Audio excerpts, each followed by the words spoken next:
Tonight, we are going to slow down together. We will wander quietly through a world that is long gone. Tonight, we will sit in the dark of an open ship, far from land, and listen to a sea that has been moving for more years than anyone can remember. A world without hurry, a world that reminds you of something easy to forget. That time is long, that tonight does not need anything from you. Before we begin, feel free to share what time it is and where you are listening from. It is quietly comforting to know who else is awake tonight. You do not need to know anything about ships, or the sea, or the old world to listen. There will be no dates to remember. There is nothing to keep track of. You only need to be here. There is nothing to figure out. There is nowhere else to be. Thank you for joining us here at Midnight Archive. Let us begin. Long ago, on a sea far from any coast, a man stood at the stern of a wooden ship. One hand rested on the steering oar. The night was closing in slowly. It always did. The sky had gone from gray to a deep, still blue. The last color had drained quietly out of the water. This is not a story about danger. It is a story about patience. He did not need to see the shore. He had learned the sea the way other men learn a face. He knew it by the smell of the air. He knew it by the pull of the current under the hull. He knew it by the small, steady lean of the wind against his cheek. Around him, the crew was sleeping. They lay close together beneath the low sides of the ship, wrapped in wool and hide. Their breathing was slow and even some. Somewhere near the mast, someone shifted and was still again. The ship rocked gently. It had rocked that way all day. It would rock that way all night. The helmsman did not sleep. It was not his turn.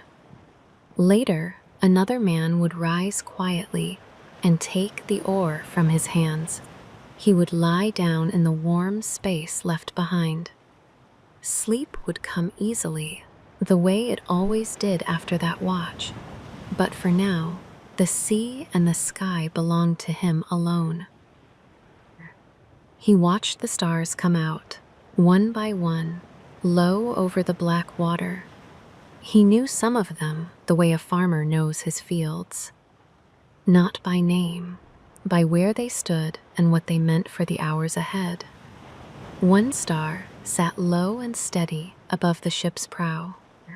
He kept it there, gently correcting the oar now and then, a small movement, barely a movement at all. This is not work that shows itself. It does not announce what it costs. The work was quiet. It asked for patience, not strength. His arms had grown used to the oar long ago. His body had grown used to standing still for hours, feeling the ship breathe beneath his feet. He thought, some nights, that no one on board understood what this hour cost him. The tiredness behind his eyes, the cold that crept up through his boots and stayed there. He wondered if anyone noticed the work at all, if it mattered to the men sleeping nearby that someone was awake, that someone was watching the dark water, keeping the ship's line true while they dreamed. No one thanked him for it in the morning. No one ever did. But an older sailor had told him something once, on a night much like this one. Early in his first year at sea, the old man had taken the oar from him gently, At the end of a long watch, he had said only a few words before sending him to sleep. "You will hold this oar many nights," the old man said.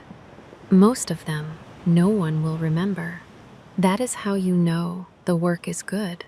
It does not need to be seen. It only needs to be done." He had not understood it then. He understood it now, alone with the stars and the water, alone with the low sound of the hull moving through the swell. The ship went where it was meant to go, night after night, because someone was always standing quietly at the stern, watching the dark. The wind stayed steady. The stars turned overhead slowly, the way they always do. Somewhere behind him, one of the sleeping men murmured something and settled again into stillness. The helmsman did not move. He only watched and waited, and let the hours pass the way the sea taught him to let them pass, without hurry, without complaint, one slow breath at a time. The night was long. It always was out here, but it was not unkind. It only asked to be met with patience. The same patience the sea itself seemed to have, rocking the ship gently, again and again. The same motion it had made for longer than anyone could say. Later, much later, another man rose without a word. He took the oar from the tired hands. He nodded once into the dark. The helmsman lay down at last among the others, still warm from the wool of the man beside him. Sleep took him quickly, the way it always does after a night spent quietly watching over other people's rest. There is one more thing worth saying before we settle into the night properly, and then we will stop explaining things. Everything in this episode is quiet on purpose. There will be no turn. Nothing is going to go wrong on this ship. No weather is coming. That is not because the sea was safe. It was not. It is because this is a night for resting, and the difficult parts of the past are not what we are here for. So the ship holds its course. The men sleep. The night passes as most nights passed, which is to say, entirely without event. He had come to this work the way most men came to it, not by choosing it. His father had gone to sea, and his father's brother, and the men in the houses on either side. It was simply what the men of that place did. When the season came around and the ships were made ready, he had gone out for the first time as a boy, mostly in the way. The first thing he had been taught, and it had been taught to him roughly, was where to put his feet.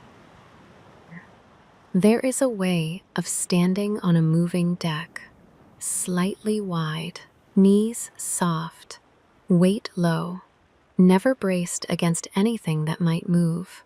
A man who learns it stops thinking about it within a season and never falls. A man who does not learn it spends a voyage being thrown about. Nobody explained it. Somebody had simply pushed his feet apart with a boot on the first day and walked away. He had taught it the same way later. To other boys, it seemed to work. He remembered very little of that first voyage now. Only the cold and the sickness of the first 2 days, and the enormous relief when it passed. He remembered someone handing him a piece of dried fish and telling him to eat it whether he wanted it or not. He remembered sleeping better than he had expected to. He had not become good at this quickly. Nobody did. There were years of pulling an oar before anyone led him near the steering. There were years of watching the men who could steer and noticing the small things they did and not understanding most of them. He had spent his first years mostly at an oar which he did not miss. An oar is honest work, and there is nothing to it. You pull. At the rate the man in front of you is pulling, for as long as you are told, it hurts for the first week of every season and then stops hurting. There is nothing to learn after the first month. The men who were happiest were often the ones who never wanted anything more than that. They pulled and ate and slept and were content in a way that the men with more responsibility were not. He had noticed that and had never known what to do with the observation. The steering was the last thing you learned. It was also the quietest.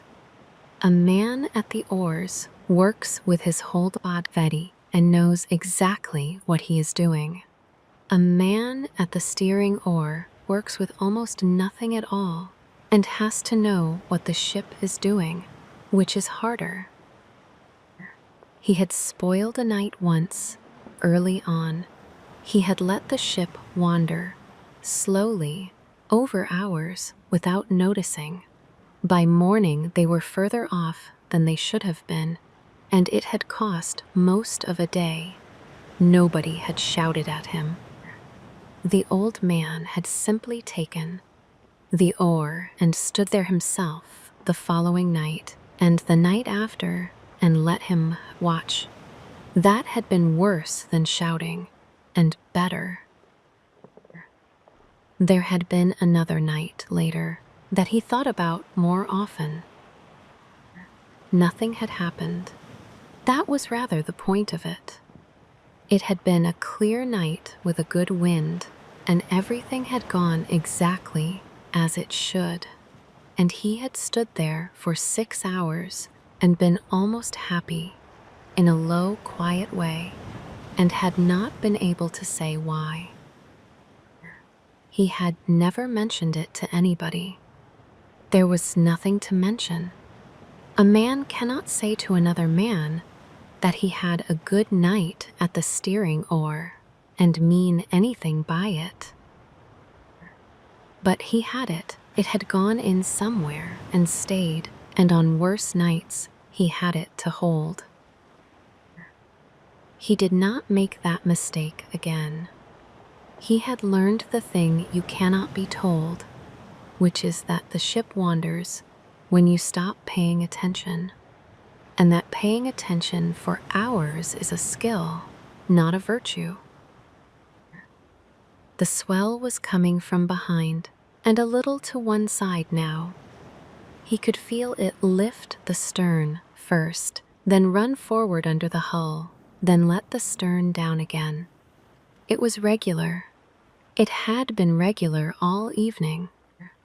A change in that rhythm would wake him out of any thought he was having, wherever his mind had gone. That was the strange part of the work. His mind did wander. It had to, over hours like these. He thought about the fields at home, and about a debt he was owed, and about nothing at all for wide stretches. And underneath all of it, some other part of him stayed on the ship, feeling the swell, watching the star, correcting the oar. He did not know what to call that part of himself. He only knew it was reliable, and that it had taken years to build, and that a younger man did not have it yet. The cold had got into his hands by now. He shifted his grip and flexed his fingers. one hand and then the other, keeping them working. This was routine. He did it every night without thinking about it. There was a certain amount of wear a body took on a crossing, and the trick was to spread it out. There was a point on every watch where he became aware of his own breathing and could not stop being aware of it for a while. It always passed. It was one of the small, strange things that happened to a person standing still in the dark for years. Other things happened too. The horizon would seem to lift or tilt, and he would know perfectly well it had not. Shapes would suggest themselves out on the water and resolve into nothing when he looked properly. A man on a night watch sees a great deal that is not there, and learns very quickly not to mention any of it. The old ones had a phrase for it, or something like a phrase, which amounted to, "The eyes get bored." That was about right. The eyes get bored and they start making things. He looked back once at the wake. It ran away behind the ship in a pale line on the black water, straight enough, curving very slightly where he had let it curve an hour ago. Nobody would ever look at that line but him. Time did not work the same way out here, and he had stopped expecting it to. Ashore, a day had shape. There were meals and light and things that had to be done at particular hours, and a person moved through all that and arrived at evening. Out here, there was none of that. There was the watch and not the watch, and the difference between a 5th hour and a 6th hour was a thing his body could not reliably tell him. He had learned to stop asking. Asking made it slower. This is not a thing that can be explained to somebody who has not stood one, but every man who has stood a night watch understands it perfectly. There were nights that went quickly and nights that did not, and it had nothing to do with the length of them. There was one more thing he did on the worst watches, and it was the simplest. He counted the swells, not to any number. He simply followed them, one after another, feeling each one come under the stern and run forward and go. It occupied whatever part of him needed occupying, and it kept him exactly where he was supposed to be, which was in the ship, in the water, in the present hour. It is not a technique anybody taught him. He suspected every helmsman who had ever lived had found it independently, because there is not much else available. He thought occasionally about how many hours of his life had gone this way, standing at a stern, holding an oar in the dark. It was a great many, more than he had spent doing anything else probably, if you added them up properly, which he had never tried to do. It did not trouble him. He had known men who worried about that sort of thing, and it had not improved them. There was a moment near the end of every watch when he could feel the relief coming before it arrived. Not the light. The light was still hours away. Simply the knowledge that somebody would be up soon, and that the oar would go into another pair of hands, and that he would be allowed to stop. He never rushed it. There was no way to. But it changed the last stretch. Knowing it was the last stretch and the hours went differently after that. The swells kept arriving. They had been arriving all night. They would arrive all the following day and every day after that, whether anybody was counting them or not. A gull or something like one went past somewhere overhead, unseen. He heard it and did not bother to look up. He had thought, when he was younger, that there would come a point where he knew everything about this and it would be finished. That the learning would end and he would simply be a man who could do it. It had not gone that way. There was always something.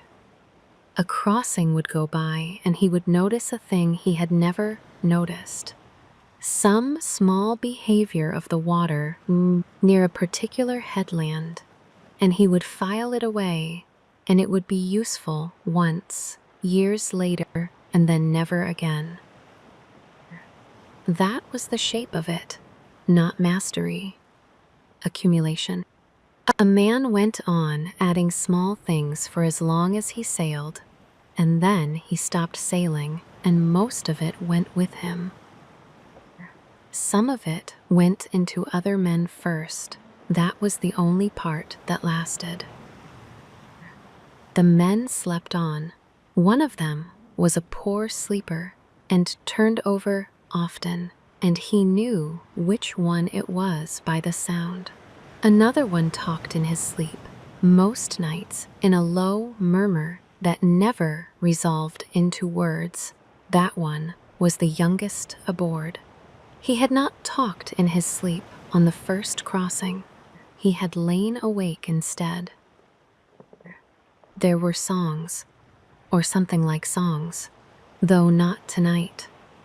Men at an oar keep time, and keeping time out loud is easier than keeping it silently, and so there was usually something. Not performance, nothing anyone would have called music. A repeated sound that everybody made together, and it went on for hours, and it did the job of holding a stroke rate without anybody having to count.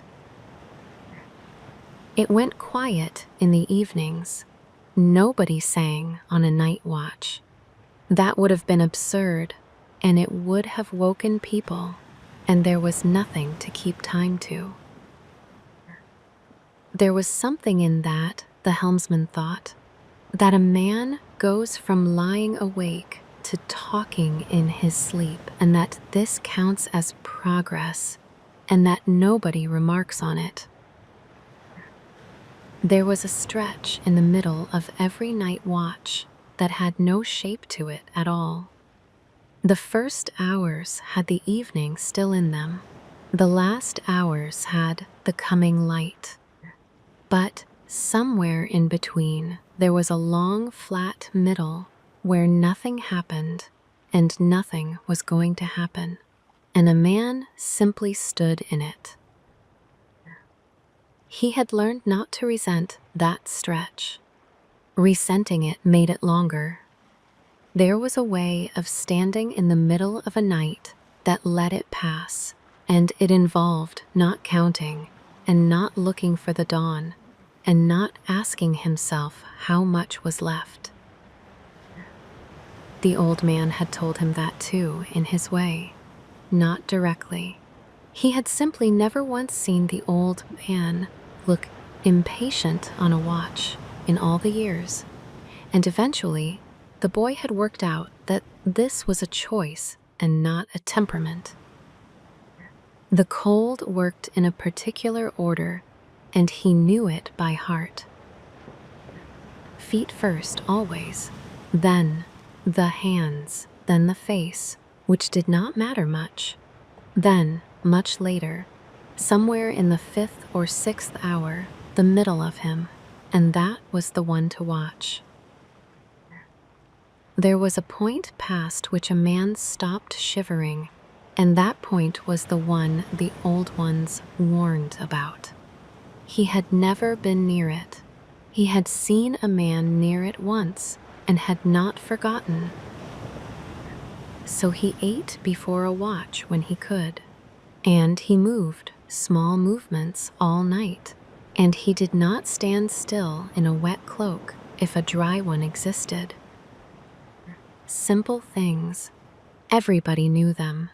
They were the difference. So he stood, and the swell came under the ship, and the star sat where it belonged. And he let a long stretch of his life pass without doing anything with it. That was the work. It looked like nothing from the outside. It was nothing from the outside. He had a way of passing time that he had never told anybody about, because it would have sounded foolish said out loud. He went through the houses of his village, one at a time, in order, and put the people in them. It took a good while if he did it properly.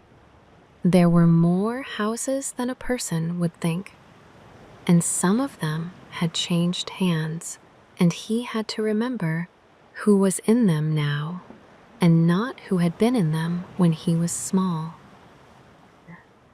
He had another one for the very worst stretches, which was to go through the ship itself. Every plank he could name, every lashing, the places he knew had been repaired, and when, the oar that had been replaced 2 seasons back and was still slightly the wrong weight. It took a long time if he was thorough. It also meant that when something did change, he noticed, because he had been paying attention to all of it for hours. That was probably the real reason he did it, though he had never put it that way. Then he did the boats. Then, some nights, the fields, though the fields were harder because they blurred into each other.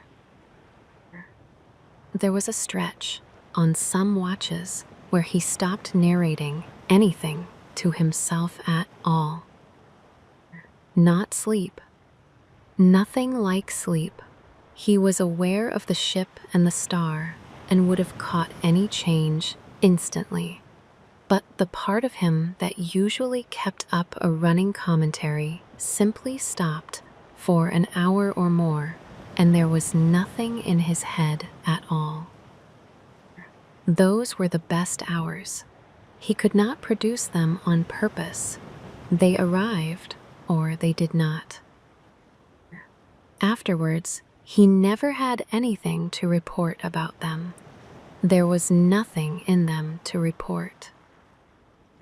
It was not a game. It was more like tending something. He suspected other men had their own versions and had never mentioned them either, and that if you could open up the heads of every night watchman who had ever stood a watch, you would find a great many quiet inventories being taken. A wave slapped once against the bow, harder than the others, for no reason. He shifted his feet. He had been standing on the same 2 boards for hours. That was the thing nobody warned you about. Not the cold, the standing. There was a way of doing it that helped. Weight on one leg, then the other. Small movements, never locking the knees. He had worked it out over years without ever putting it into words. His back was fine tonight. Some nights it was not. On those nights, the hours were much longer, and there was nothing to do about it. He rolled one shoulder, then the other. That was all the complaint he was going to make. Then the rhythm went back to what it had been. The wind eased for a while, somewhere in the middle of it, and the ship slowed, and he felt the whole thing go slack and heavy in a way he did not like. There is nothing to be done about a wind that eases. You wait. That is all there has ever been to do. Men have waited on flat water for days at a time, in every century, and there is no skill that shortens it. There was a decision the ship's master made, on nights like that nobody envied him. Row or wait. Rowing in a calm makes progress and exhausts the crew, and an exhausted crew is no use if weather comes. Waiting costs a day and keeps everybody strong. There was no right answer, and everybody had an opinion, and the man in charge made the call and lived with it. He had seen it go both ways over the years. They rowed less than people imagine. That is worth saying plainly. The sail did the work whenever there was wind. Oars were for calms and for coming in and for getting out of somewhere awkward. Nobody rowed across an ocean. Nobody could. The sail itself needed constant attention when it was up. Ropes to adjust as the wind shifted, the angle of the yard, somebody watching the leading edge for the first sign of it losing shape. A crew that trimmed well went noticeably faster than one that did not over a day. They could not sail into the wind, not really. That is the constraint that shaped everything. A ship like this went well with the wind behind or across it. Against it, very poorly, and mostly not at all. So a voyage waited on the wind being roughly right, and a crew might sit somewhere for a week doing nothing because the wind was wrong. Nobody found that intolerable. It was simply the condition of the work. So a voyage was not a line. It was a series of waits with movement in between. Wait for the wind. Go. Wait again somewhere else. Go again. A crossing that took 3 weeks might have had 8 days of actual sailing in it and 13 of sitting somewhere. And this is why the destinations were where they were. Not because anybody chose them for their merits. Because of what the wind and the current allowed at that time of year, from that starting point. The map of where people went was mostly a map of where the weather would take them. That is true of a great deal of history, and it is rarely put that plainly. Nobody who did it thought of this as delay. Delay implies a schedule. There was no schedule. There was only what the wind allowed, and the wind was not negotiating. Everybody planned around it, and nobody expected otherwise. None of that is dramatic. It is a lot of small adjustments made by people who have done it 10,000 times. A day at the oars was a bad day. It meant the wind had failed. Men did it because it had to be done, and were glad when it stopped. He had never once heard anyone say, afterwards, that the decision had obviously been correct. It came back after an hour, or something like an hour. He felt the pull return in the oar before he felt it on his face. He thought about his hands and stopped thinking about them. He thought about a conversation he had had before leaving and put it away. He thought about nothing. The star had lifted a little, or the ship had come round a little. He adjusted gently, and it settled back where it belonged. This is not a heroic hour. It does not look like anything. He wondered, in the flat middle of the watch, what the men ashore imagined this was like. The ones who had never gone. There were always a few in any village, men who stayed and who listened to the sailors talk in the winter and formed some picture of it. Their picture was wrong. He knew that much. It was probably grander than the truth. It probably had weather in it and arriving somewhere, and none of this. None of the standing still for 6 hours with cold hands, correcting an oar by a finger's width every few minutes. That was fine. He had no wish to correct anybody. There was no version of this hour that would be interesting to describe, and he had stopped trying years ago when he noticed people's eyes going elsewhere. He was somewhere in his 40s, which was not young for this work. There were older men at sea, not many. The work took a toll, and most men found something else eventually. A boat closer to home, a piece of land, a trade. A van still making long crossings past a certain age was either very good at it or had no alternative, and the difference was usually visible. He was the first kind. He had thought about stopping in the way that everybody thinks about it, and had gone out again every season. He had a wife, or he did not, depending on which crossing this was. Say he did. Say she was awake too, some nights, at home, for her own reasons, and that neither of them would ever know that they had been awake at the same hour on the same night. That happens more than anyone thinks. Two people, a good way apart, both up in the small hours, neither one aware. He did not think about her much on watch. That surprised people when he mentioned it once, years later.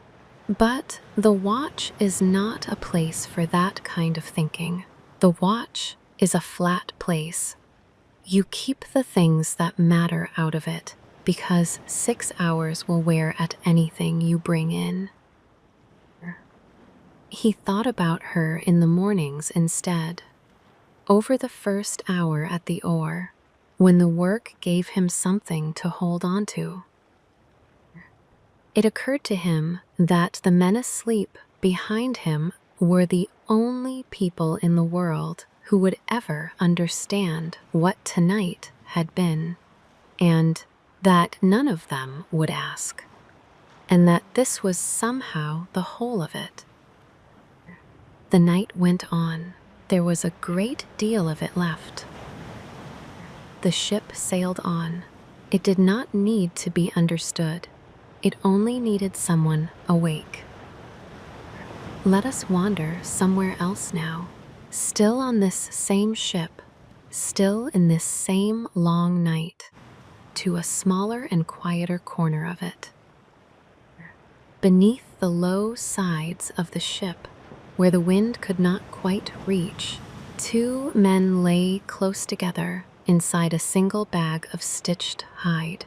This was simply how it was done out here, on a ship with no cabin and no roof and no fire to keep the cold away. 2 men to a bag, sharing the small warmth their bodies made together, was not a hardship anyone spoke of. It was only how the night was survived. This is not a story about suffering. It is only a story about how the night was carried. The wool beneath them was damp. It was almost always damp. out on the open water. It did not matter how carefully it had been packed away the night before. Salt spray found its way in eventually. It drifted over the low rail on a gust of wind. It settled quietly into every fold of cloth on board. The men had long since stopped minding it. There was no dry place to long for. There was only this, the hide bag, the shared warmth, the slow rock of the ship beneath them. One of the men was young, still new to these long crossings. The other was older, his hands rough with years of rope and oar and cold salt water. They did not speak much. There was little need to, after a day of hard work and quiet watching. But the young man, still awake, still listening to the water against the hull, spoke quietly into the dark. "Do you ever get used to the cold?" The older man was quiet for a moment. "You do not get used to it," he said. "You only stop expecting anything else." It was not much of an answer, but it settled something in the young man's chest all the same. He thought about it as the ship rocked gently beneath them, as the older man's breathing slowed and deepened beside him, as the cold pressed in from every side and the shared warmth of the bag pushed quietly back against it. There was no bed on a ship like this. There was no wall, no roof, no warm hearth waiting nearby. There was only the deck, hard and slightly curved. There was only the low sides that kept out some of the wind. There was only the wool, wet or dry, that a man wrapped around himself as best he could. Sleep did not come easily to everyone, not at first, but it came, eventually, the way it always does, once the body grows tired enough and the mind grows quiet enough to let it. The young man closed his eyes. He could feel the older man's shoulder against his own, warm through the damp wool, steady and unmoving. He could hear the low murmur of the sea against the hull. He could hear, further off, the soft creak of rope pulling gently against wood. These were the sounds of the ship at rest. They did not frighten him anymore. They had become, over these many weeks at sea, something closer to comfort. He thought of the fields at home. He thought of the small room he had slept in as a boy, warm and dry and still. It felt very far away now, further than the ship had actually traveled. But he did not feel unhappy. He only felt, quietly, that he had traded one kind of rest for another. A harder rest, perhaps, but a rest all the same. The night went on. The wind held steady. Somewhere near the stern, the helmsman stood his watch, unseen and unthanked, keeping the ship's course true. The rest of the crew slept close together beneath the low sides, sharing what warmth they had, wrapped in wool that never quite dried. They were learning slowly, the way every sailor learns, that comfort at sea was never about being warm. It was only about being warm enough, and not alone. The young man lay still and let his thoughts drift where they wanted to go. He thought about the bag they were lying in. Somebody had made it. Hide, scraped and cured and stitched, big enough for two, tough enough to keep the worst of the wet out for a season or two, before it needed replacing.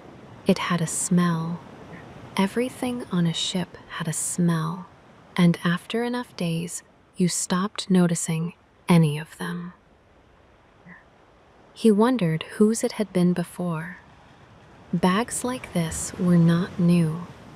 They passed along from a man who stopped sailing to a man who had just started, the way most gear did. There was probably a repair in it somewhere that he had never noticed, made by someone he would never meet on a crossing years ago. Somewhere near his head, water moved against the outside of the hull, a few fingers' width away. That had frightened him on the first crossing, the thinness of it. A plank, and then the sea. He had thought about it a great deal in the first nights and had not slept well. He did not think about it now. Or rather, he thought about it, and it did not do anything to him. The plank had held for weeks. The plank would hold. Men had been putting their trust in planks for many centuries, and mostly the planks had been worth it.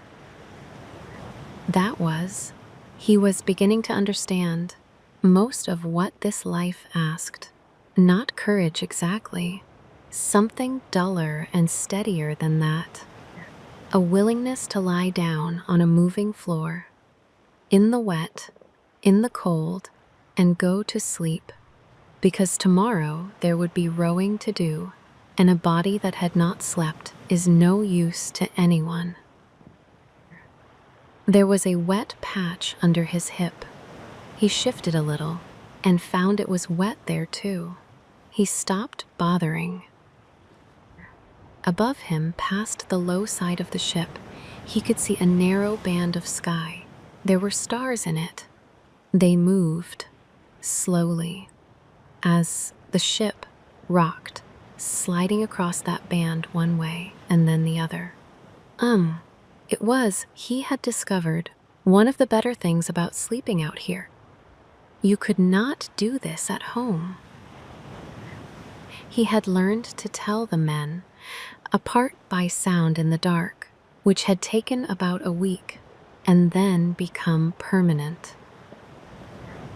The one who cleared his throat before speaking, the one whose knees cracked when he stood up, the one who moved twice before settling and always twice.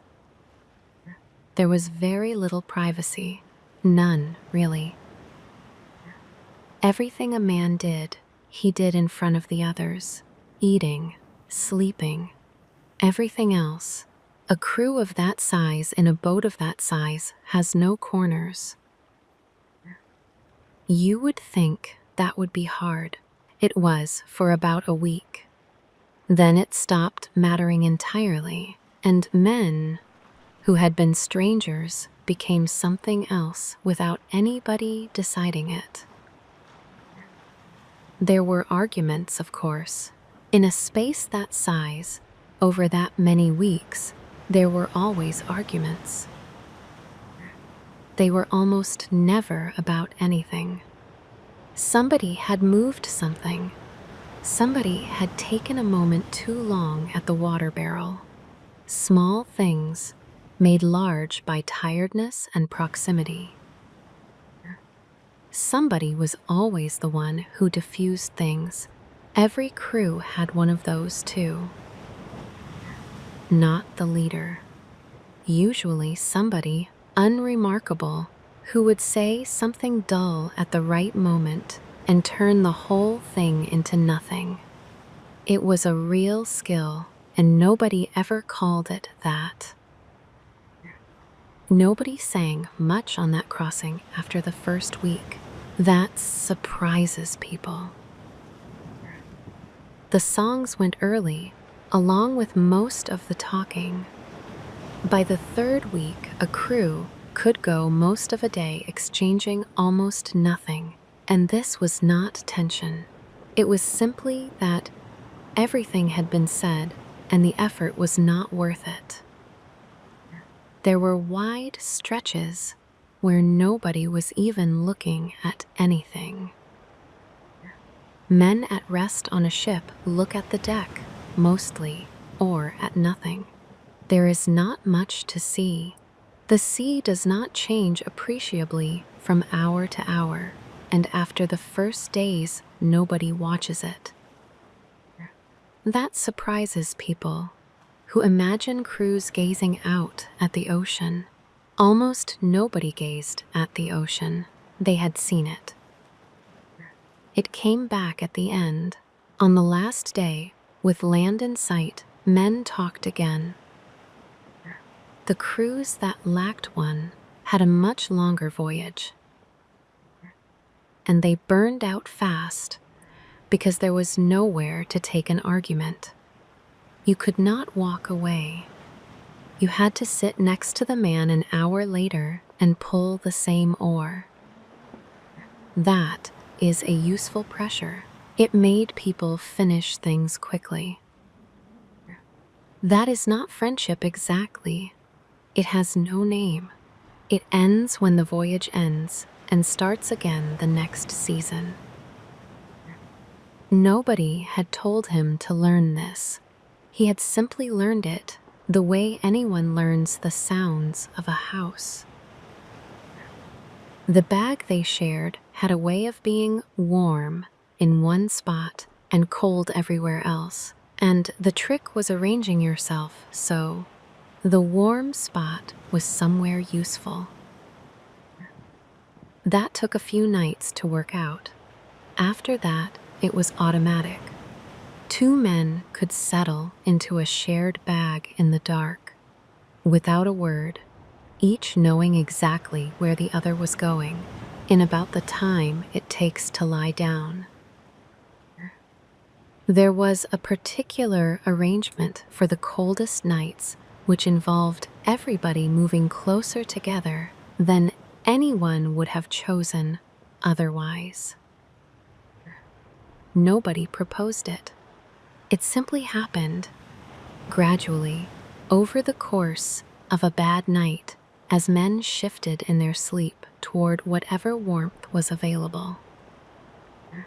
By morning, a crew could be found packed together like a single object and would separate without comment, and nobody would mention it. That is a small piece of coordination between two people who might not even like each other, especially, and it happened every night on every ship without comment. Somebody coughed further forward and settled again. Somebody else was snoring quietly in the manner of a man who had done a full day at an oar. He thought about the morning. Cold hands on a cold oar for the first hour, which was always the worst hour. Then the warmth coming into his shoulders and the rhythm arriving and the whole business becoming, if not easy, at least possible. Then the long middle of the day when nobody talked much. Then evening again and the ration and this. You do not get a bed. There is not one aboard. He had asked, before his first crossing, how anyone slept out here at all. Somebody had laughed at him. Somebody else had said, "You will sleep," and had been right. There was rain on some nights. Not tonight, but on some nights, and it deserves a mention because it was the worst of it. Nothing aboard was waterproof. The wool helped, greasy as it was, but it only helped.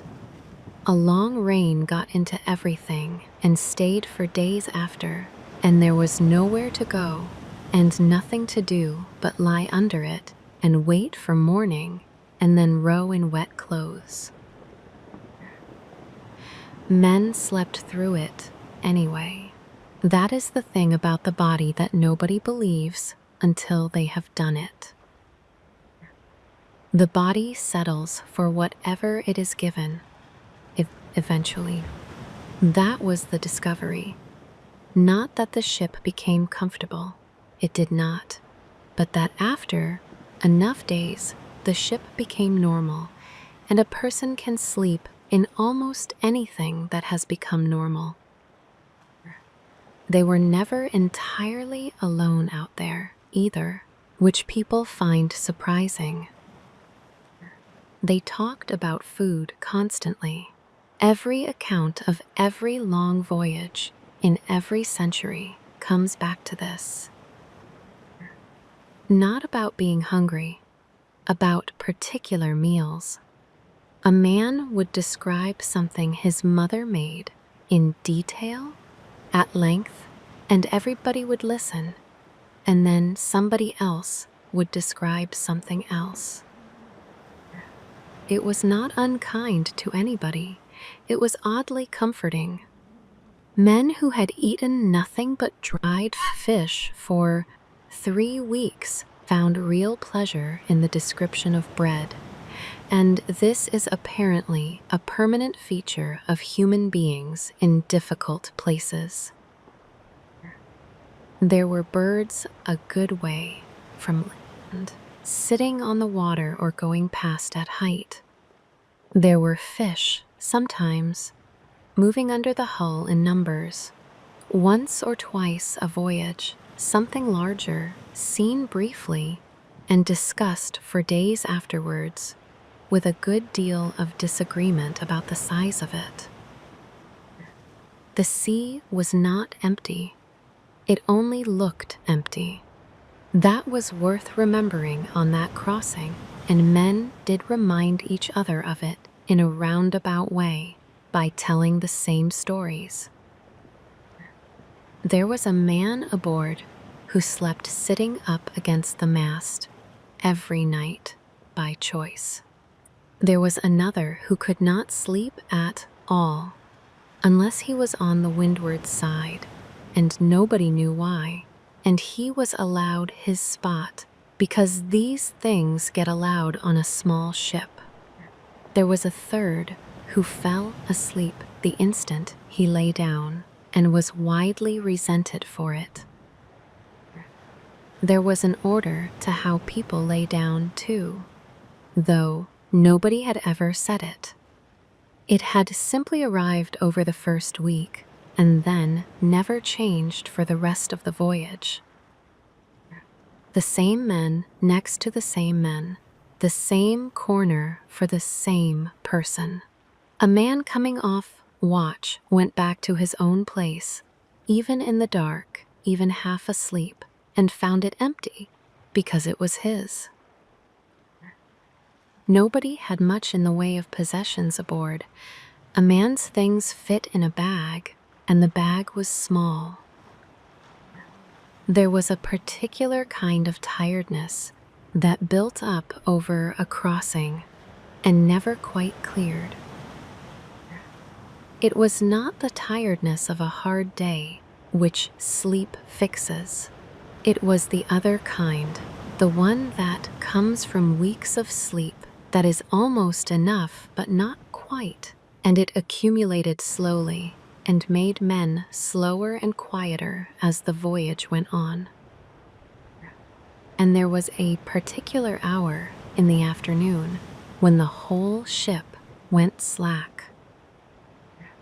Nobody had named it. It simply happened every day, somewhere after the middle of the day, when the light was flat and the wind was steady and there was nothing to do. Conversation stopped. Men who were not needed slept where they sat. It lasted perhaps an hour, then something shifted and the ship woke up again, and nobody ever remarked on any of it. Everybody had it by the second week. Nobody complained about it, because complaining about it would have been complaining about the sea itself. A knife, a comb, because sailors kept themselves tidier than people expect, something to eat with, a spare shirt if he was doing well, some small thing from home that had no use at all, and took up space and came anyway. That last item was the one everybody had and nobody discussed. A carved thing, a bit of cloth, something a person had given him. It got looked at rarely, and it got carried every voyage.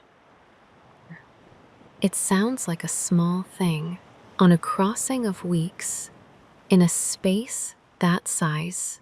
It was most of what made the thing bearable. Everyone had a spot. Everyone's spot was respected. This was never discussed, because discussing it would have made it into a rule, and it worked better as a habit. Everybody had a way. Everybody's way was slightly ridiculous. Nobody was going to say anything because everybody needed theirs left alone. It was a small life out here. It fit into a very small space. He had expected to hate that and found that he did not. The older man beside him had not moved in a while. His warmth was steady through the damp wool, and it was, the young man admitted to himself, the only reason he was comfortable at all. This is not something anyone mentioned before a first voyage. It does not come up. He had been ashamed of it at first. He remembered that clearly. The first crossing, at some point in the first week, lying pressed up against a man twice his age, in a wet bag, thinking, nobody at home knows this is what it is.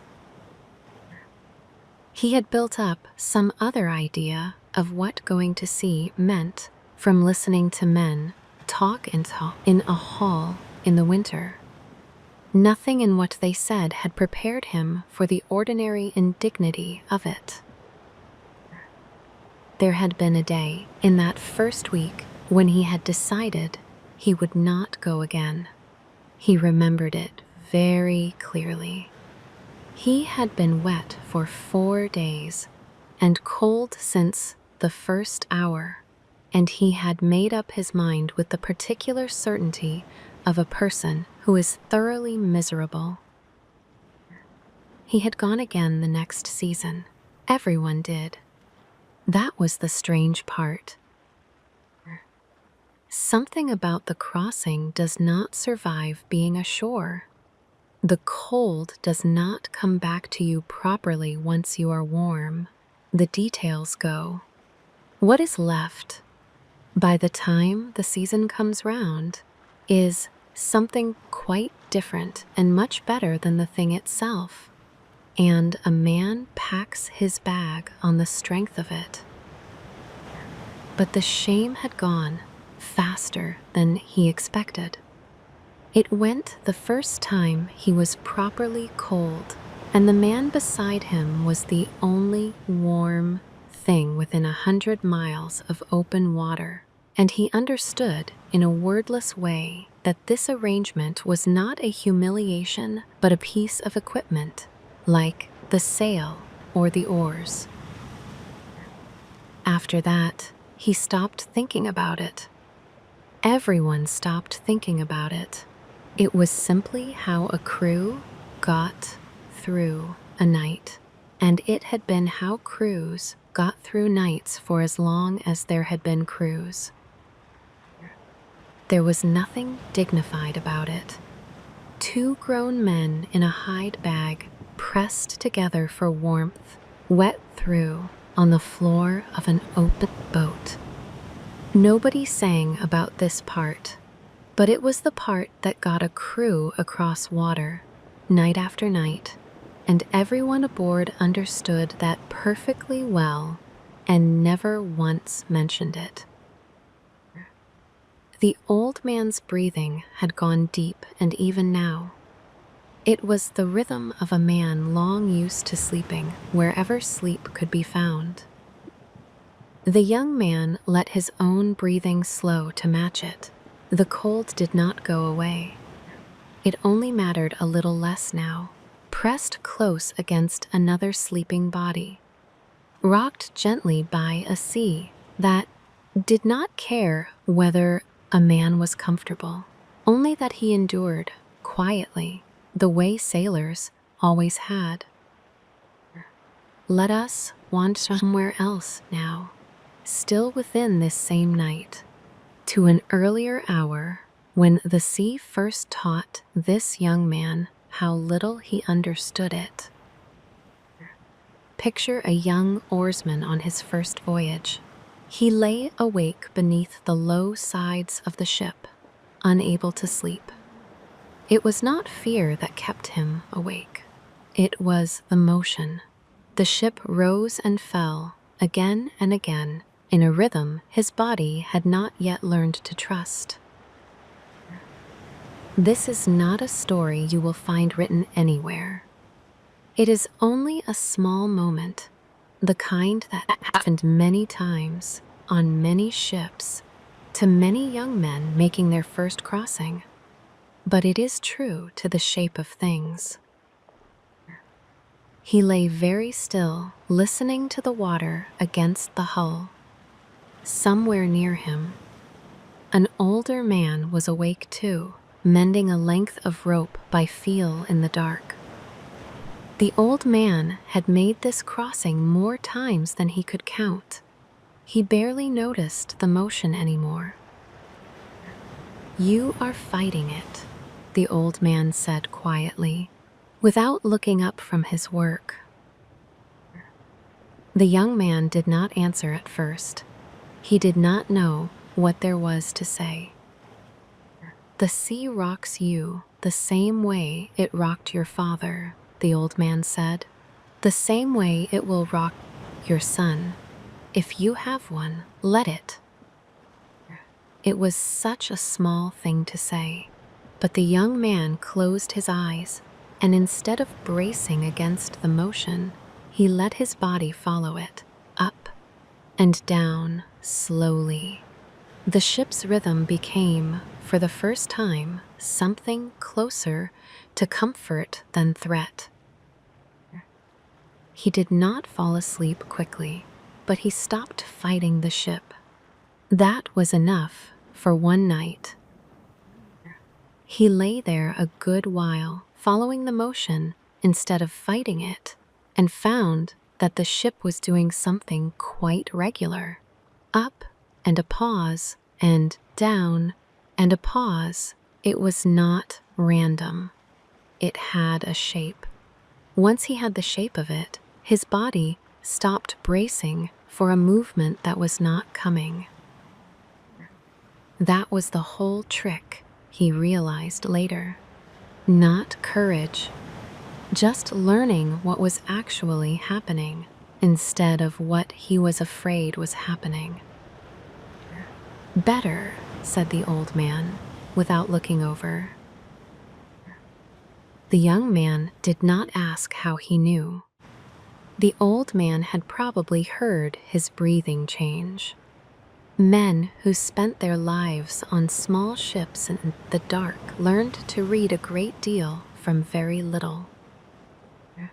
"How many crossings have you made?" the young man asked. The old man thought about it, or seemed to.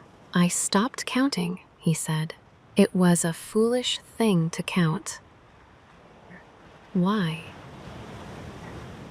"Because the number does not help you on the next one." He pulled a length of rope through his hands, feeling for the worn place. "Every crossing is its own. The sea does not care what you did last year." The young man turned that over. It sounded like the sort of thing an old man says to sound wise. But it was also, he suspected, simply true, and the old man had not said it to impress anyone. He had said it while mending rope, which was not how people talk when they are performing. Does it get easier? No. The old man's hands kept moving. "You get better. That is a different thing." The ship rose and fell. Somewhere aft, a man coughed. "My father sailed," the young man said. After a while, he had not meant to say it. "I know, I knew him." The young man waited, but nothing else came. The old man went on with the rope. That was, he understood later, a kindness. There were things he might have said about his father, good or bad, and he had said none of them and left the boy his own version. The old man went on mending his rope in the dark. His fingers moved without needing his eyes. He had done this so many times. His hands no longer needed instruction. This too was a kind of quiet mastery, not loud, not celebrated, only earned slowly, one crossing at a time. There is a kind of learning that cannot be rushed. It only comes with time and patience and enough long nights spent simply enduring until enduring becomes something closer to ease. The young man did not know this yet. He would learn it, the way every sailor learns it, one slow crossing after another. The ship rocked on through the dark. Somewhere at the stern, the watch changed quietly, one tired man relieved by another. The sea did not pause to notice. It only carried on. Indifferent, patient, very, very old. Let us wander somewhere else now, still within this same night, to consider how a ship found its way at all in a world with no maps that could be trusted and no lights to follow but the sky itself. There were no instruments on a ship like this, no maps that could be trusted once the coast fell away behind them. There was only the sky and the sea, and a kind of knowledge passed quietly from one generation to the next. By day, the sun told its own slow story. It rose and crossed and fell. It marked out direction the way it always had, for anyone patient enough to watch. By night, a single low star held its place, steady above the horizon. All the others turned slowly around it. A sailor learned to find it the way a child learns to find a parent's face in a crowded room. Without thinking, without effort, it was simply there. There is a kind of knowing that does not come from books. It comes from years of watching the same sky, night after night, until the sky itself becomes a kind of memory. The old sailors carried this memory quietly. They did not write it down. They did not need to. They passed it on slowly, gesture by gesture, glance by glance. They read the birds, too, when land was near. Certain birds did not fly far from shore. A sailor who knew this could release one from ship. He watched which way it flew. He trusted its small, certain instinct more than his own. It was a slow, careful kind of knowledge. Nothing about it was hurried. The helmsman was still awake at the stern. He glanced up now and then at the low star holding its place above the water. He did not need to think about it. His body had learned this sky the way it had learned the weight of the oar, the lean of the wind, the particular creak of this particular ship. It was simply part of him now, the way long practice becomes part of anyone. This is not a story about certainty. The sea did not offer certainty, not ever, not to anyone. It only offered small, steady signs, gathered slowly over years, trusted quietly, night after night. That was enough. It had always been enough. There were other signs, and a good navigator collected all of them. The color of the water changed as the bottom came up, though you had to have seen it change before to trust what you were seeing.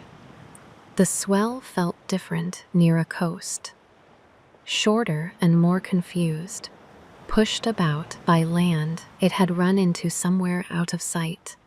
Weed floated past, then more weed, then a piece of wood that had been shaped by a person. The clouds helped in their way. A cloud will sometimes sit over an island all day and not move, while everything around it moves. A man who noticed that could steer for a cloud and find land under it. This was not a secret. Every sailor knew it. But knowing it and seeing it in time are not the same skill. It is not a map. It does not sit on a table. There were the marks on land, too, for anyone coming back to a coast he knew. A particular hill with a particular shape. 2 headlands that lined up when you were in the right place and did not line up when you were not. A white patch of rock that showed from far out. A stand of trees on a ridge. None of it written down. All of it carried in heads. A man who had been somewhere once could usually find it again, and a man who had been there 10 times could find it in poor light. There were places that had names for what they were, and places that had names for what had happened there, and places whose names nobody could explain anymore. The last kind were usually the oldest. A man would say a name, and everybody in the boat would know which stretch of coast he meant, and none of them could have told you why it was called that. It had been called that when their fathers sailed. And the marks changed. Trees came down. Cliffs fell. The knowledge had to be kept current. And it was by the simple method of somebody going and looking and coming back and mentioning it. The wind had a character too. It came differently off land than off open water. It carried things.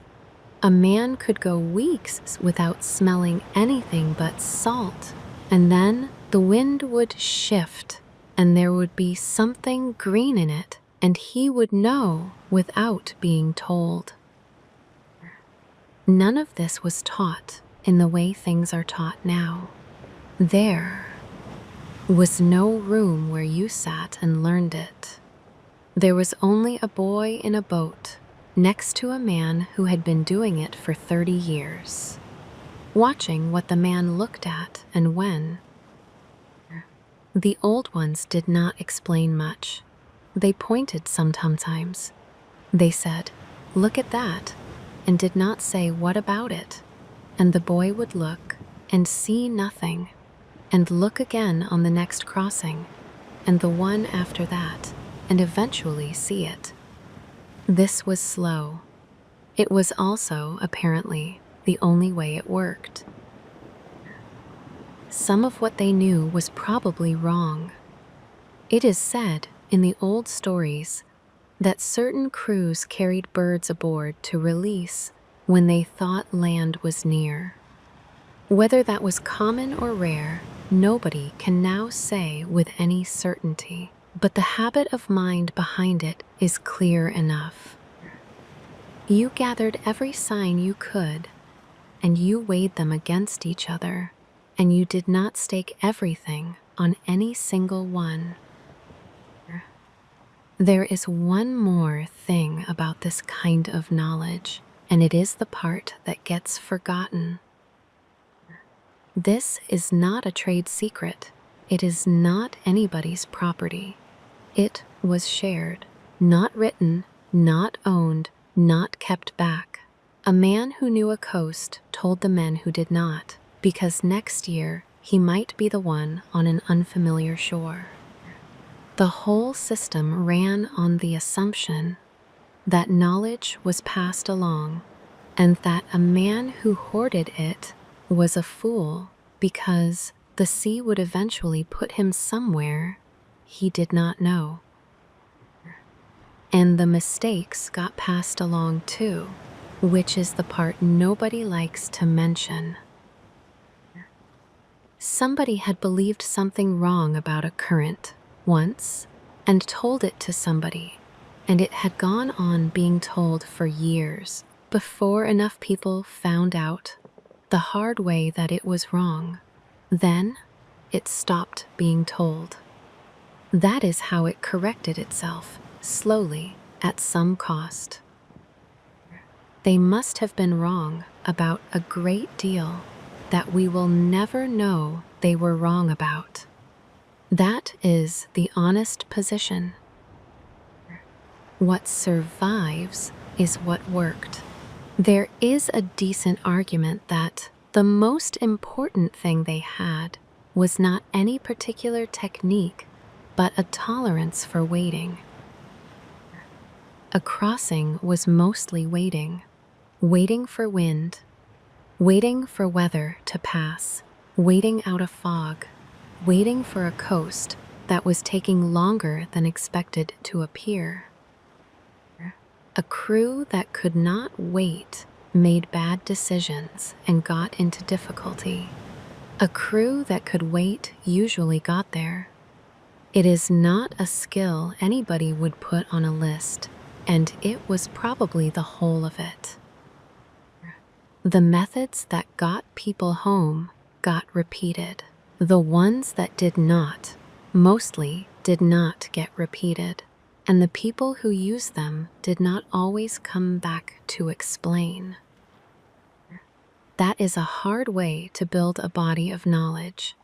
It was the only way available. There was no way to check anything except by going. That was the whole difficulty. There is a kind of person who is good at this and a kind who is not, and it does not correspond to anything you could see from the outside. The best navigator on a ship might be a quiet man. Nobody thought much of otherwise.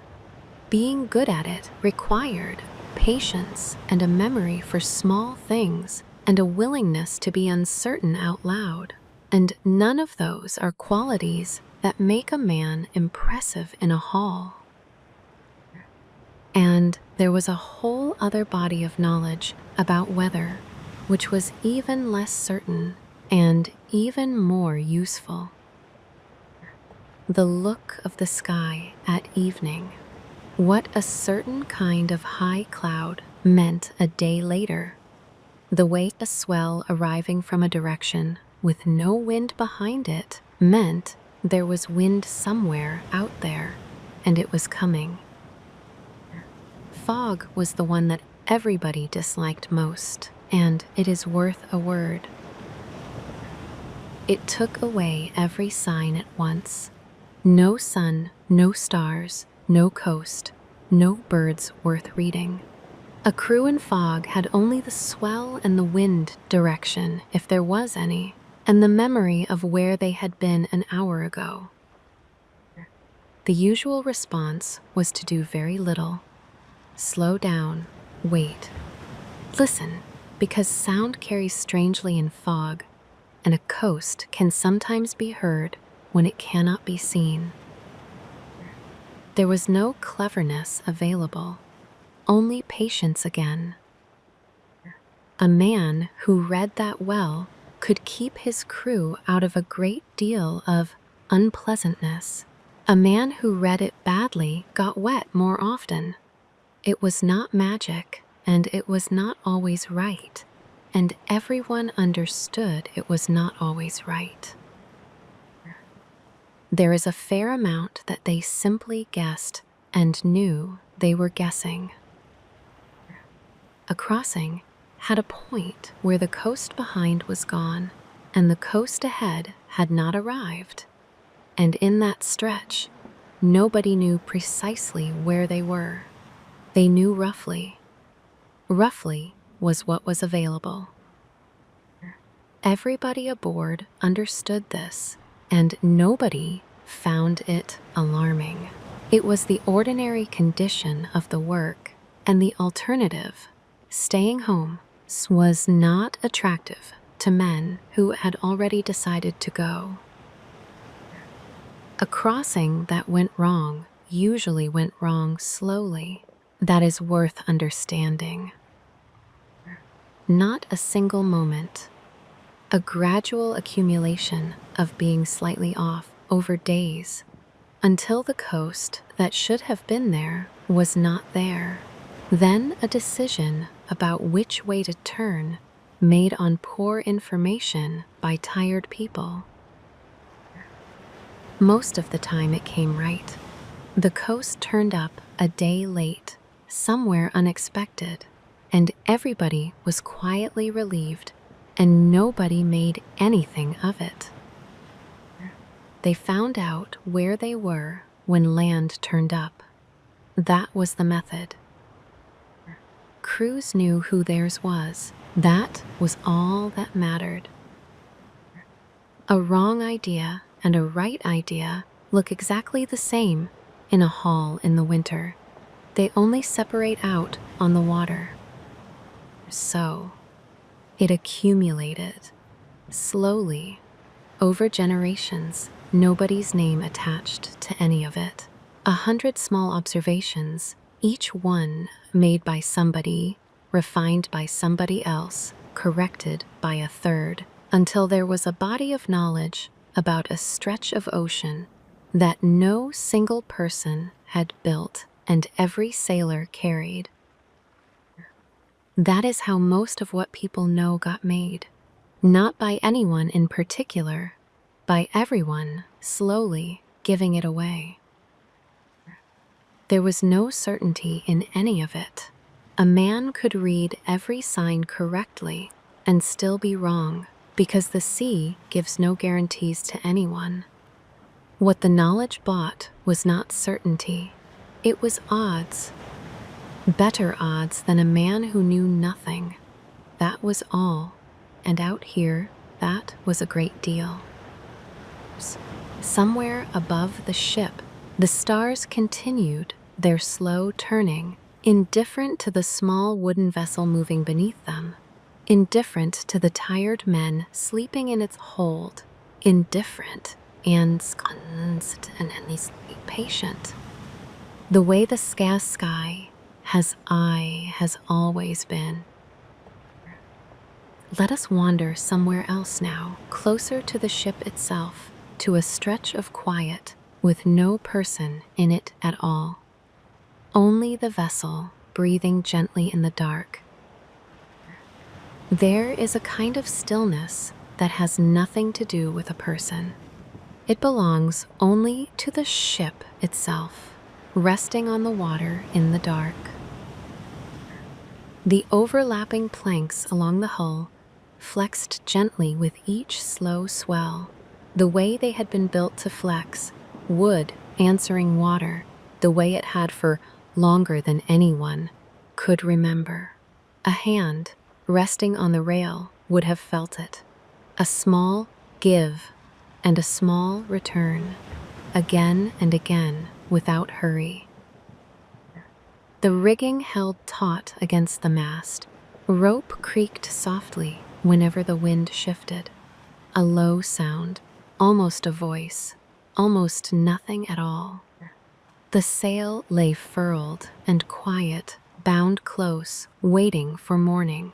Somewhere below, water pooled faintly in the bottom of the hull, gathering slowly, the way it always did, patient and unbothered. This is not a ship at rest in the way a person rests. It does not sleep. It only continues the way it was built to continue. Planks and rope and old, salt-worn timber holding together through another long night at sea. A drop of water gathered on the underside of the rail and fell into the dark water below. Slowly, somewhere near the stern, a length of wet rope shifted against wood, settling into a new, small stillness. The mast creaked once, then it was quiet again. Consider what was holding it together.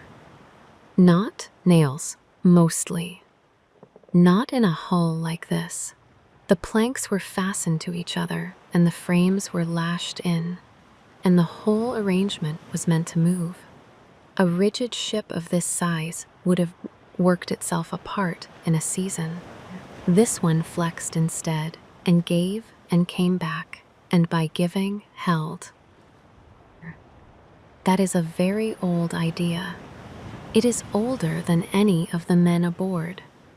Somebody, a good way back, worked out that the way to survive a seas was not to resist it, and built a boat that agreed with the water instead of arguing with it.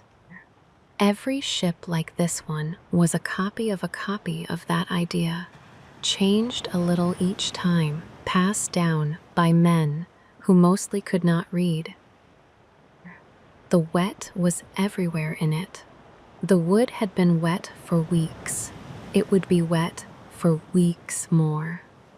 When the voyage ended, it would dry a little ashore and swell again the next time. Wood does not mind this.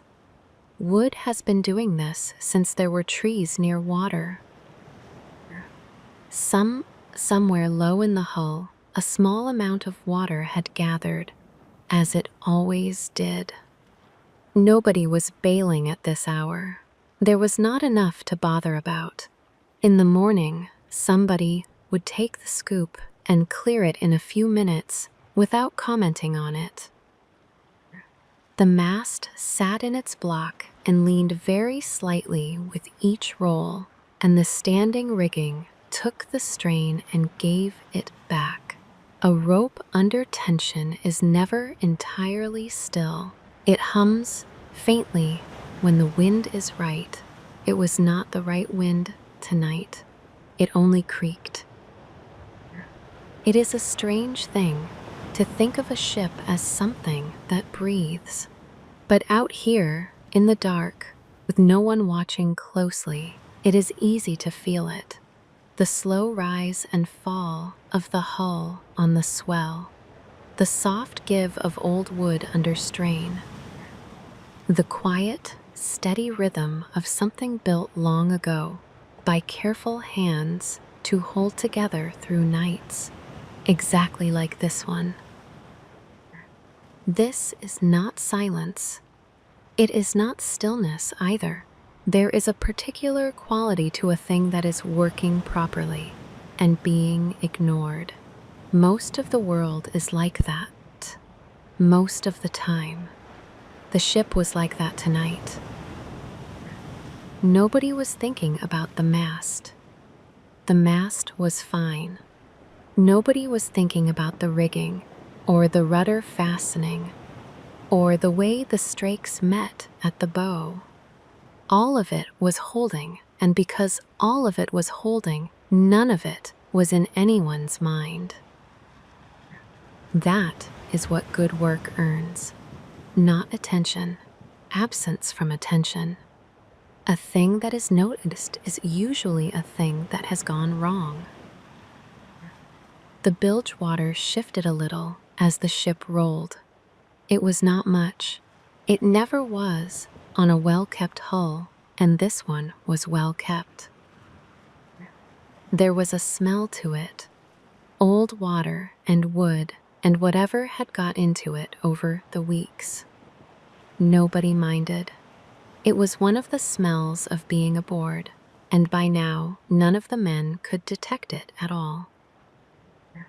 The sail, furled up there in the dark, was the heaviest single thing aboard, by a good way. Wet wool of that size weighs a great deal. Getting it up and down was work for the whole crew. and nobody enjoyed it. It sat quiet tonight, bound tight to the yard, and would come down again in the morning with a lot of hauling and some swearing, the way it had every morning of the voyage. A ship makes a great many small noises that a person only hears in the first days. After that, the ear stops reporting them. The steering oar had a sound of its own if you listened for it. A low working noise where it sat against the hull, changing pitch very slightly with the pressure on it. Every ship had its own version of these sounds, and men who moved between ships noticed it immediately. A new hull talked differently from an old one. A ship that had been repaired in a particular place had a note there that had not been there before. Men who had sailed the same ship for years could hear a change in it before they could see one, and would go looking and would usually find something. Ships got names, and the names got used the way a person's name gets used. Men spoke of a ship as she, and complained about her, and defended her against men from other ships, and none of it was affectation. You spend a season inside something, trusting it entirely, and it stops being an object. That is not sentimentality. It is just what happens. And the men aboard changed over the years while the ship stayed the same, which is its own strange thing. A boy came aboard. He became a man on that ship. He got slower, eventually, and stopped coming, and somebody else's boy came aboard. And the ship went on, repaired and repaired, outlasting most of the people who had sailed her. The timber got used for something else, usually. Nothing was wasted in a place like that. Some of it went into a building. Some went for firewood. Sometimes a good piece went into another boat, and then there was a ship on the water with a plank in it from a ship that had been finished for a decade, and only 2 or 3 people knew. That happened more often than not. Very little in the old world was ever thrown away. Then one year she did not go out. When a ship was finally finished, too worn, too repaired, no longer worth another season, men who had sailed in her tended to go quiet about it. That is not mystical. It is simply what happens when a person spends thousands of hours inside a wooden object. A helmsman came to know that sound so well that he steered partly by it without ever deciding to change the angle, and the note changed. It was not a thing anyone taught. It was a thing a man's ear picked up over years and then used without noticing. The men slept through a constant low conversation of wood and rope and water that would have kept any of them awake in the first week. Somewhere in the dark, every joint and lashing on that ship was quietly doing its job, and would still be doing it in the morning, and nobody would mention any of it. The stars turned slowly overhead. The ship rocked on, unwatched, unremarkable, doing only what it had always done, holding its shape against the water, carrying its sleeping crew through the dark, one slow breath of wood and rope at a time. Let us wander somewhere else now, back among the crew, to a quieter hour when the work of the evening was done and the ship's small rituals of rest began. Before the deepest part of the night settled in, there was a small ritual the crew kept, night after night, without needing to be told. The evening meal. It was not much. Dried fish, hard and salted. A portion of butter, kept wrapped against the heat of the day. Bread, baked well before the voyage began, gone stiff with age. It softened now in a mouthful of water from the barrel lashed near the mast. It was not a meal that asked to be enjoyed. It only asked to be eaten slowly, while there was still enough light to see by. The men ate sitting close together, low against the sides of the ship, sheltered from the worst of the wind. There was little conversation. A long day at the oars left little energy for talk. But there was a kind of quiet company in it. All the same, the simple fact of eating together, at the same hour, fame in the same failing light. The way they had eaten together every evening of this long crossing. The captain, if there was one aboard, did not eat first and did not eat more. The ration was the ration. It was divided evenly, without ceremony. This is not a story about hierarchy. It is a story about how little there was to share and how carefully it was shared regardless. Someone passed the water barrel along the row of seated men, and each one drank his portion and passed it on. Someone else broke the hard bread into smaller pieces, handing them down the line without a word. These were small gestures, repeated so many times they had become invisible, the way any daily ritual becomes invisible once it is old enough. The light dimmed slowly as they ate. The sea darkened from gray to blue to the deep, starless black of full night.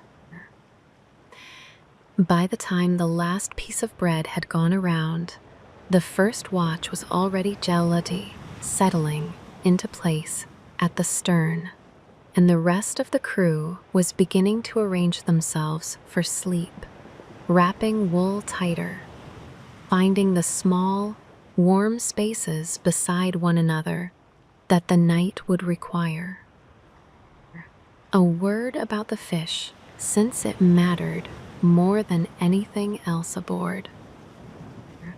It had been split and hung in the cold air months before, in a place where the wind blew steadily and the temperature stayed low, and it had dried until it was hard as board. Prepared that way, it kept for many centuries. It did not rot, it did not need salt, though salt was sometimes used.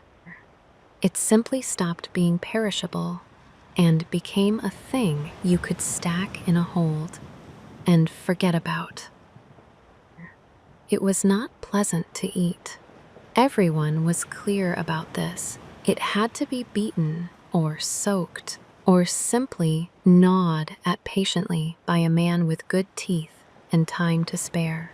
It tasted of very little except fish and the cold place it came from. But it was food that a ship could carry across an ocean, and there was not much else that could make that claim. Bread went stale and then went bad. Meat did not last. Water in a barrel went slowly wrong and had to be drunk anyway. The dried fish just sat there, being hard, waiting. The butter was the treat, such as it was, kept in a container against the warmth, going soft and strong as the days went on, doled out in small amounts. A little butter turned hard bread into something a tired man could look forward to. It was a small mercy. Small mercies count for a great deal in a small space. Somebody had brought onions, maybe. Somebody usually did.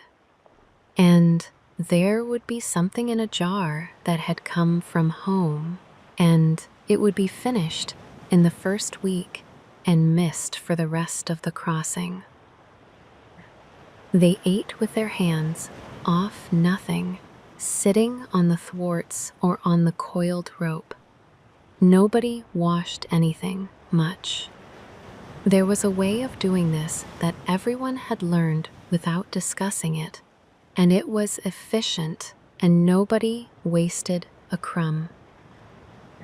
When it was done, the water barrel went round once more, and that was the day finished. This is not a grand office. It does not come with any authority at all. There was usually one man aboard who did the food. Not a cook, exactly. Nobody was cooking anything out here.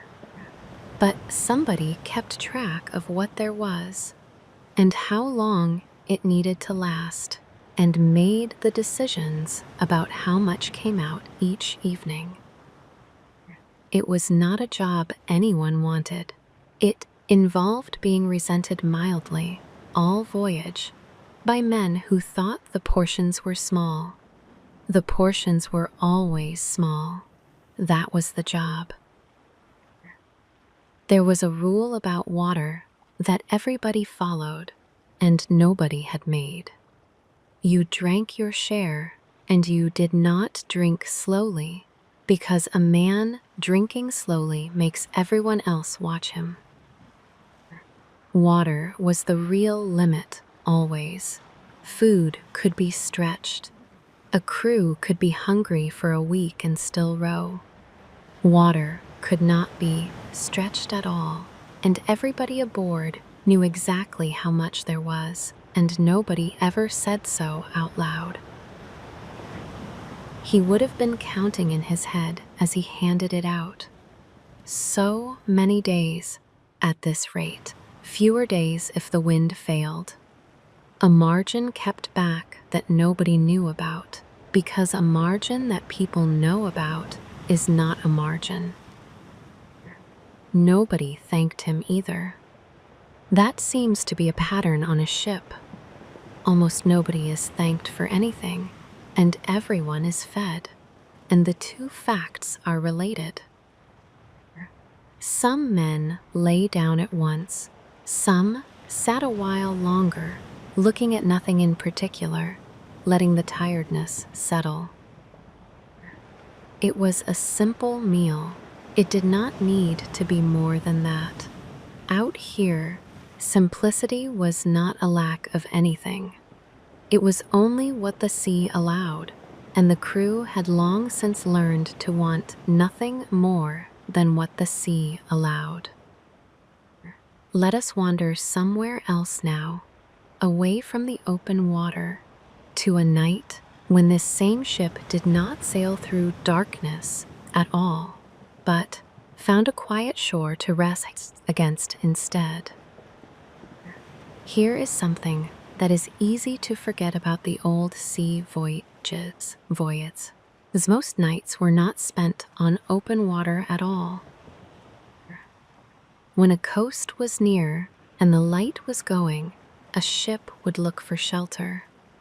A bay with low hills around it, a stretch of sand, shallow enough to run the hull up onto, a place where the wind broke against land before it reached the water.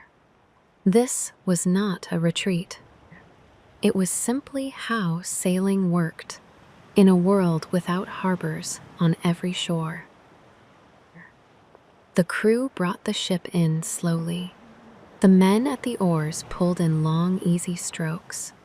The water went shallower and calmer beneath them. Then the hull touched sand. It slid and stopped, and the sea would let them go for a while.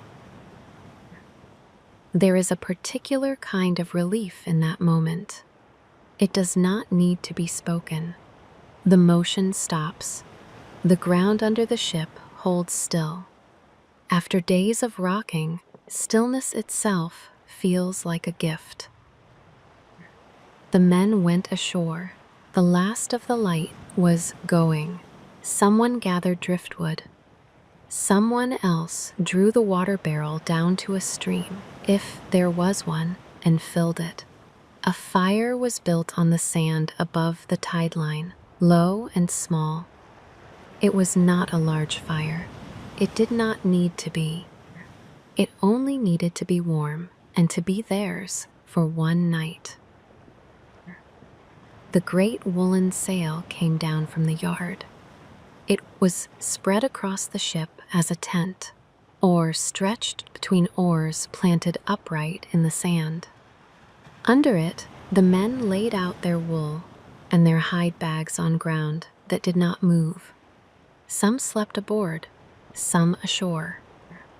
Either way, the night was easier here than out on the water.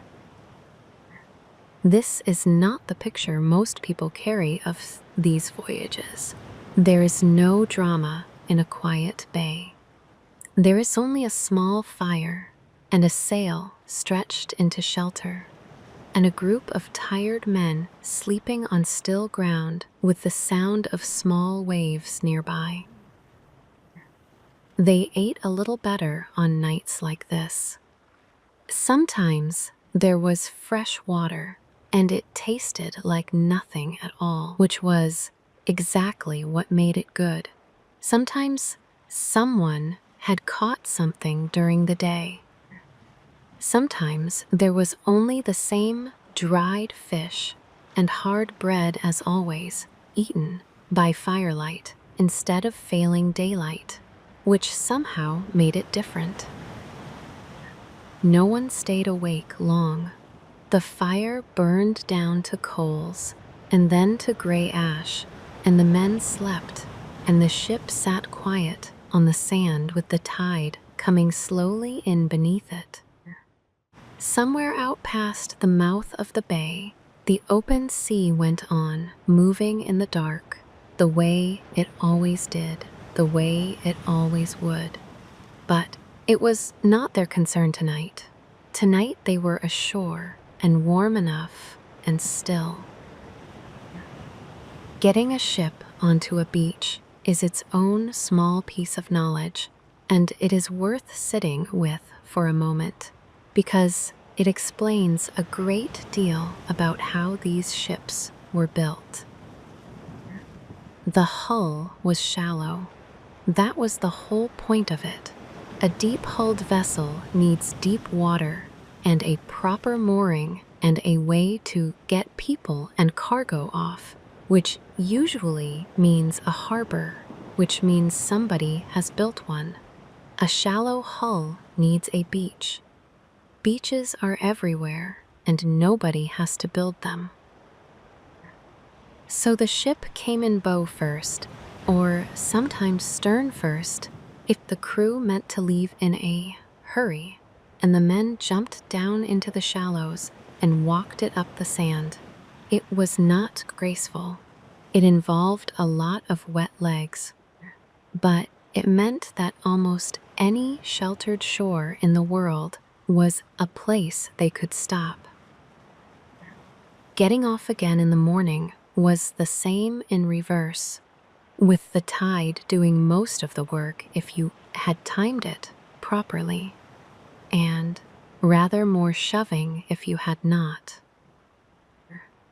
Once the ship was up, the crew spread out and did the small things that had to be done. Wet wool was hung where the wind could get at it, which helped less than anyone wanted. Gear that needed drying was laid out. Someone always found something that needed mending and mended it there, because doing it ashore in the last light was easier than doing it afloat. Then, when the work was done, There was an hour that belonged to nobody in particular. That hour was probably the best thing about the whole business. Men sat around a small fire on a beach in the dark. Some talked, some did not. Somebody had a story he had told before and told it again, and nobody stopped him because they had all agreed a long time ago that this was allowed. Somebody else was already lying down, half asleep, listening. Fresh water was the real prize of a beach night, and finding it was the first thing anybody did. A stream coming down to the shore, a spring, anything, running.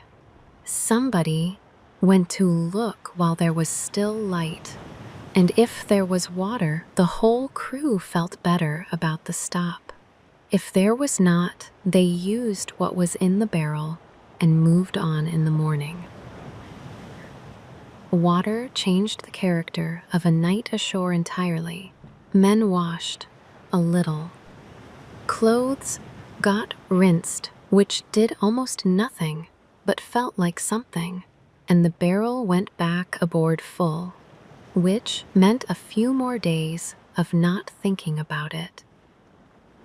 It is difficult now to convey how much of old travel was arranged around water. Not food, water. Everything else could wait. There was usually a little ale aboard at the start of a voyage, and it did not last. It was gone in the first week on most crossings, and after that there was water, and after some weeks the water was not good either. That was simply expected. Nobody had a solution to it. Somebody would walk the beach before it got fully dark. There was always one who did. Looking for driftwood, mostly. Sometimes for anything the sea had left. Occasionally, a man came back with something useful and was pleased with himself for a day. Mostly, he came back with nothing and had had a walk, which after weeks on a boat was the point. The sea sounded different from the land side, softer and further away, and no longer something that had to be watched. There is nothing to guard against here. There is nothing coming. The tide came in under the ship in the small hours, lifted it a little, and set it down again further up when it went out. Somebody usually woke for that, half woke, registered it, and went back to sleep. It was a familiar thing. The fire went slowly to coals and then to a gray shape that still held heat if you put a hand near it. Nobody fed it. It was not that kind of fire. Somebody had walked a little way up the beach before lying down. For the reason people walk a little way up a beach, and had come back and settled without a word. One of them woke properly in the night, for no reason, and lay looking up at the underside of the sail. There is a particular quality to waking on solid ground after weeks afloat. The stillness is wrong. The body has learned to expect movement and finds the lack of it strange, and for a day or two afterwards a man ashore feels the ground move under him when it is not moving. The morning launch was the least popular part of any beach night, and it came round regardless. Cold water, in the dark or near it, everybody in up to the thighs, shoving a great weight of wet wood off sand that had settled around it overnight. There was a technique. There was always somebody who did not do the technique.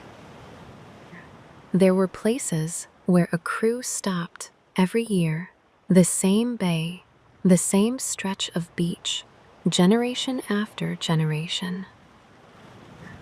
You could tell if you looked. Old fire sites.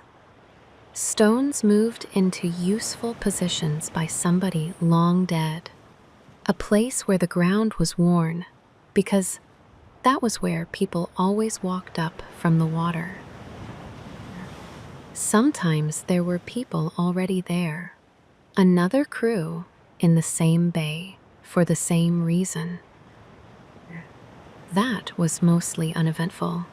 2 fires instead of 1. A certain amount of looking across at each other. Occasionally news exchanged if there was any. News traveled that way, slowly, by chance meetings on beaches. Somebody had heard something from somebody who had been somewhere. It was months old by the time it arrived and had changed shape on the way. Everybody knew that and listened anyway. That was how most people learned most things for most of history. Late, secondhand, and probably wrong in the details. Sometimes men who knew each other from somewhere else. And there were nights on some crossings when a crew simply could not find shelter and had to stay out. Those were the ones the men remembered. Not because anything happened, because it was long and cold and there was nowhere to put the ship. And everybody knew there was a beach somewhere they had not managed to reach. There was a particular sound a crew made when a beach came into view at the end of a day like that. Not a cheer, nothing like that. Just a change. A few words where there had been none. Somebody standing up. The rowing getting slightly better without anybody asking for it. There was a smell to landfall too, and it was not always pleasant. Somewhere with people in it smells of people. After weeks of clean salt air, a settlement arrived in the nose from a good way off. Smoke, animals, cooking, everything else.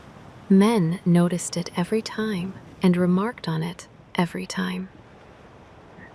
And there was the noise. That is the other thing about coming back. Weeks of water and wind and the sounds of one small ship. Then a place with people in it, all talking at once, and it was genuinely overwhelming for a few hours. Some of them went straight back out. Not many, but some. A few days ashore, and then a berth on something going somewhere else, and off again. Those men were understood to be a particular type, and were not judged for it. There was a word for them, probably, in whatever they spoke. And there were the ones who never went back, also common. One crossing was enough for a great many people, and there is no shame recorded in that. A man went, discovered it was not for him, and did something else, and nobody in the village thought much about it either way. Most people, in most centuries, stayed where they were. That was the normal thing. Going was the exception. There is a word for them in every language that has ever had ships. Men came off that crossing quiet and stayed quiet for a day or so, and then rejoined the world. Everybody in a harbor town knew this and left them to it. Then it was gone within an hour, the way smells go, and they stopped being able to detect it at all. It lasted about a minute. Then everybody went back to being tired. Everyone slept badly on those nights, and everyone was slow the following day, and nobody said much about it. Then both crews left in the morning going different ways, and that was the end of it. Nobody owned these places. Nobody had built anything. They were simply used by whoever came and left as they were found, and used again the next year. Some crews carried a small boat, or something like one, for getting ashore where the ship could not go. It was more trouble than it sounds, and was not always worth it. Mostly, people just got wet. That was the older solution, and it worked.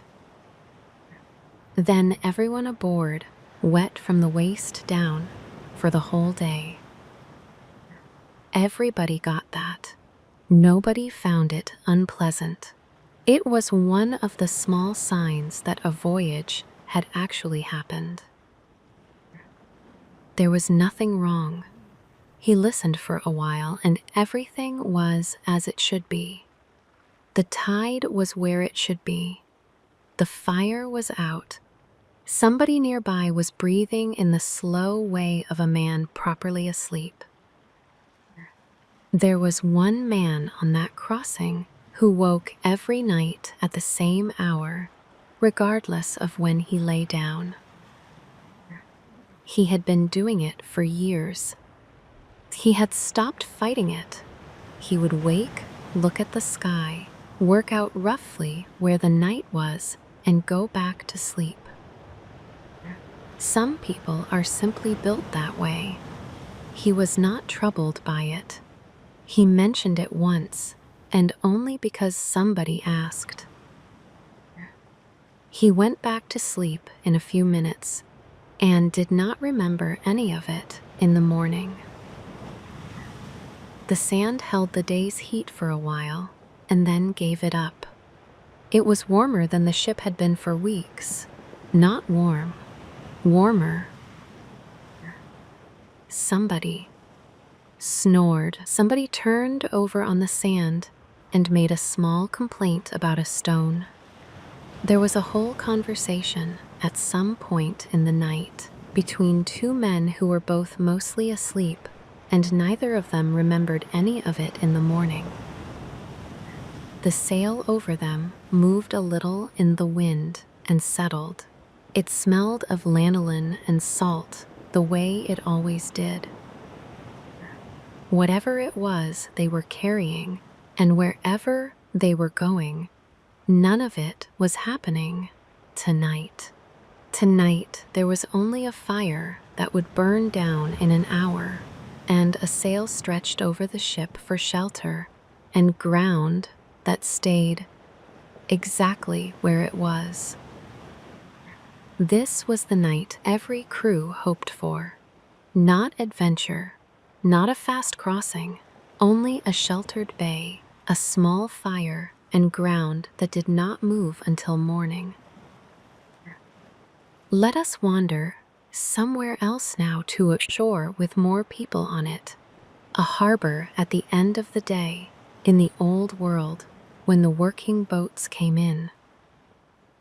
Consider now a harbor at dusk, in the old world, well before engines, the kind of place where working boats came in every evening, and had done so for longer than anyone living could remember. The light was going gold and then gray over the water. Boats came in, one after another, unhurried. Their crews were tired in the ordinary way a full day's work makes a person tired. Lines were thrown, hulls knocked gently against wood and against each other. Men stepped ashore with the particular slow care of people whose legs had been on moving water all day. This is not a scene anyone thought worth recording. It happened every evening, in every port, for centuries. That is exactly why it is worth sitting with tonight. The sails came down and were folded, not quickly. Folding a sail well takes time, and doing it badly costs more time later. Rope was coiled and hung. Cargo was covered against the damp or carried up to a shed above the tide line. Fish were counted, or grain was counted, or nothing was counted at all. Because the day had been poor, it happened. No one made much of it. A lamp was lit and hung at a masthead, here and there small warm points scattered across the darkening water. They were not there for beauty. They were there so a boat coming in late could see where the others were, but they were beautiful anyway, in the way practical things often are. The harbor grew quieter slowly, by degrees. First the voices went, then the footsteps on the boards. Then, finally, only the small sounds were left. Water moving between hulls, rope creaking under the pull of the tide, a loose shutter somewhere up in the town, tapping softly and stopping and tapping again. Somewhere above the quay, lamps came on behind small windows in the low houses that cluster around any working harbor. Somebody was making a meal. Somebody was already asleep. Somebody was sitting awake with the door open to the warm evening, listening to the same water everyone else was listening to. There is a kind of order in this that has nothing to do with anyone giving instructions. The boats came in because the light was going. The sails came down because the boats had come in. The lamps were lit because it was dark. Every part of it followed the day, and the day followed the sun, and the sun had been setting over that same water for longer than the town had existed. The town behind the quay slept the way old harbor to sleep, which is to say not quite entirely. There was always somebody awake in a place like that. A woman with a child who would not settle. A man who could not sleep and did not know why, standing in a doorway looking at the water because there was nothing else to look at. Down on the boards, a night watchman walked the length of the quay and back, not looking for anything in particular. Nothing much happened on a quay at night. That was rather the point of walking it. It is not a quiet town, exactly. It is only a town where the noise stops early. There was a boy asleep in one of the boats because he had been told to watch it and had not managed to stay awake, and nobody was going to find out. There were 2 boats that had not come in, and everyone had noted it without saying anything. And there were reasons for it that were probably ordinary. That is how a harbor town holds these things. Quietly and with a lot of not saying, and a general willingness to assume the ordinary explanation for as long as the ordinary explanation will stretch. There was an old man sitting on a bollard at the far end of the quay who had come down after his supper the way he did every evening. He had sailed for 40 years, and now he came and sat and looked at the boats. He did not think of it as sad. Nobody who did it ever did. There was a woman up in the town who was waiting for a boat that was 2 days late, and who was not yet worried and who would begin to be worried tomorrow. Boats were often 2 days late. That was the whole difficulty of it. The boats moved a little against their lines, all of them together, the same small movement, over and over, the way a row of sleeping animals breathes. Some of these boats had been in this harbor for 30 years. Some were newer. The old ones had been repaired so many times that it was a fair question how much of the original was left, and nobody in the town found that question and interesting. It was the same boat. It had always been the same boat. It had a name, and everybody knew it. There were nets drying on frames above the tide lane. There were lobster pots stacked. There was a smell of tar and fish and wet rope that visitors always mentioned, and nobody who lived there could detect at all. Somewhere, a dog barked twice and stopped. The lamps in the windows went out, one and then another, not in any order. The lamp on the masthead of the late boat stayed lit because nobody had gone out to it, and it burned down slowly on its own over the small hours and was out by morning. And in the morning it would all happen again, in reverse. The boats would go out on the tide, in the gray, with men who had not slept enough. That was how it worked here.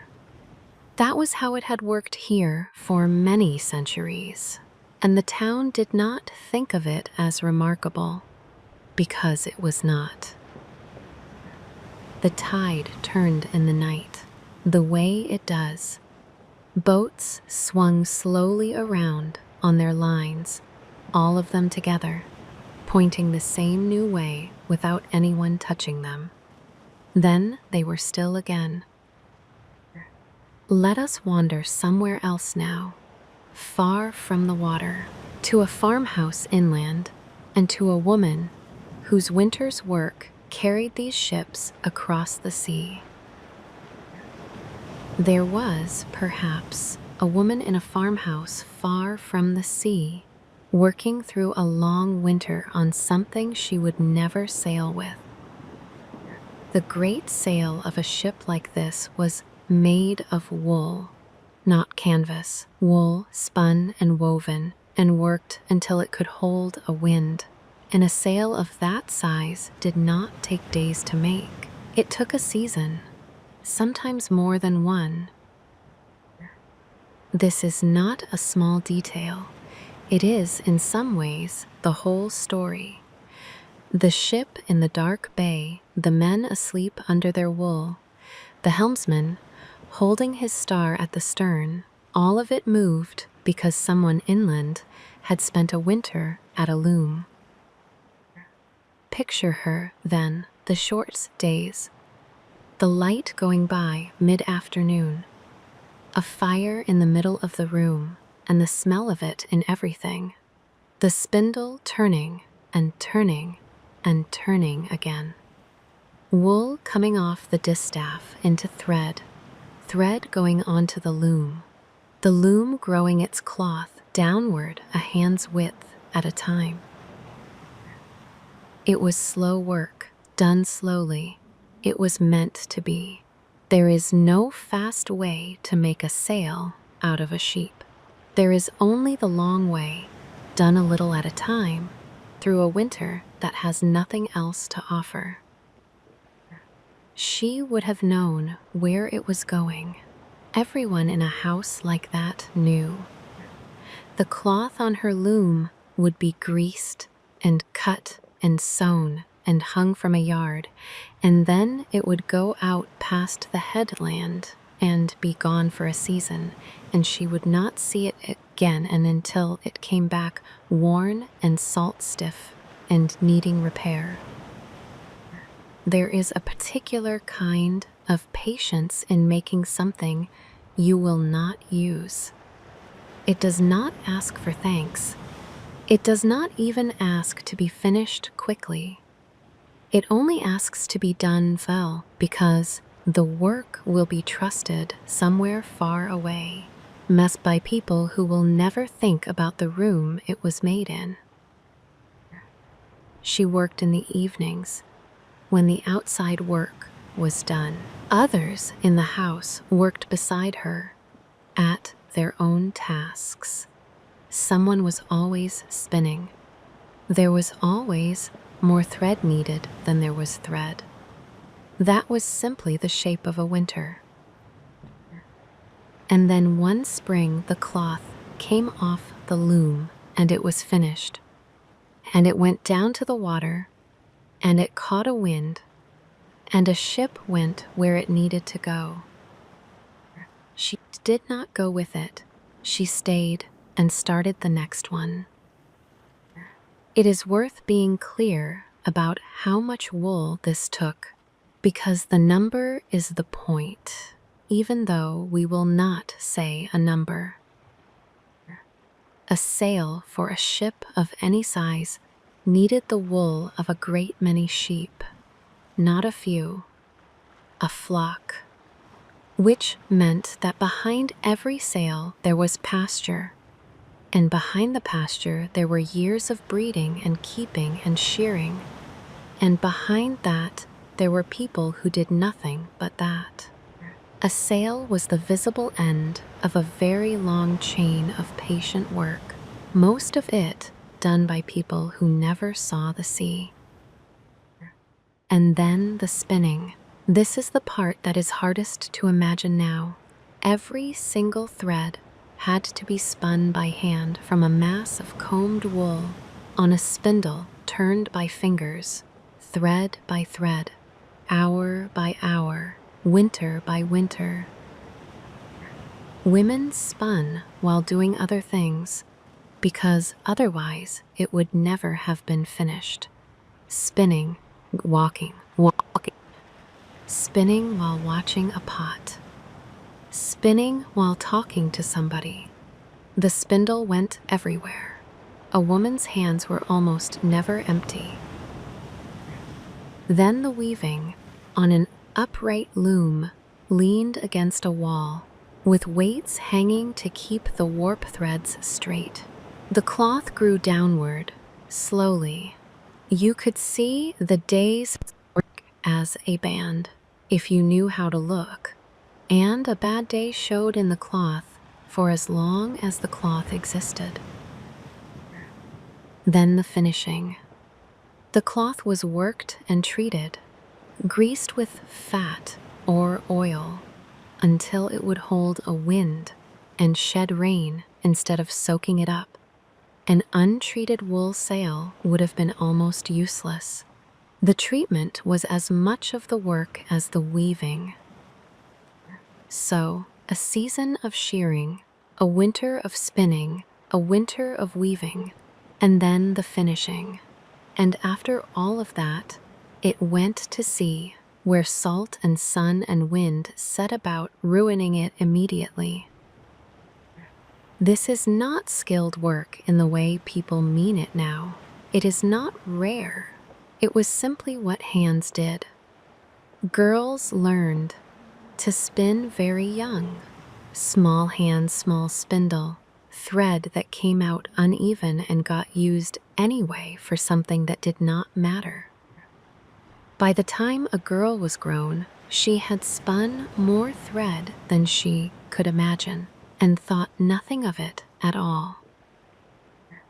She would have known the cloth by feel well before it was done, where it was even, where a bad week showed, where she had been ill and somebody else had taken over for a few days, and the tension had changed slightly, and it would be in the sail for the whole of its life, and only she would ever know it was there.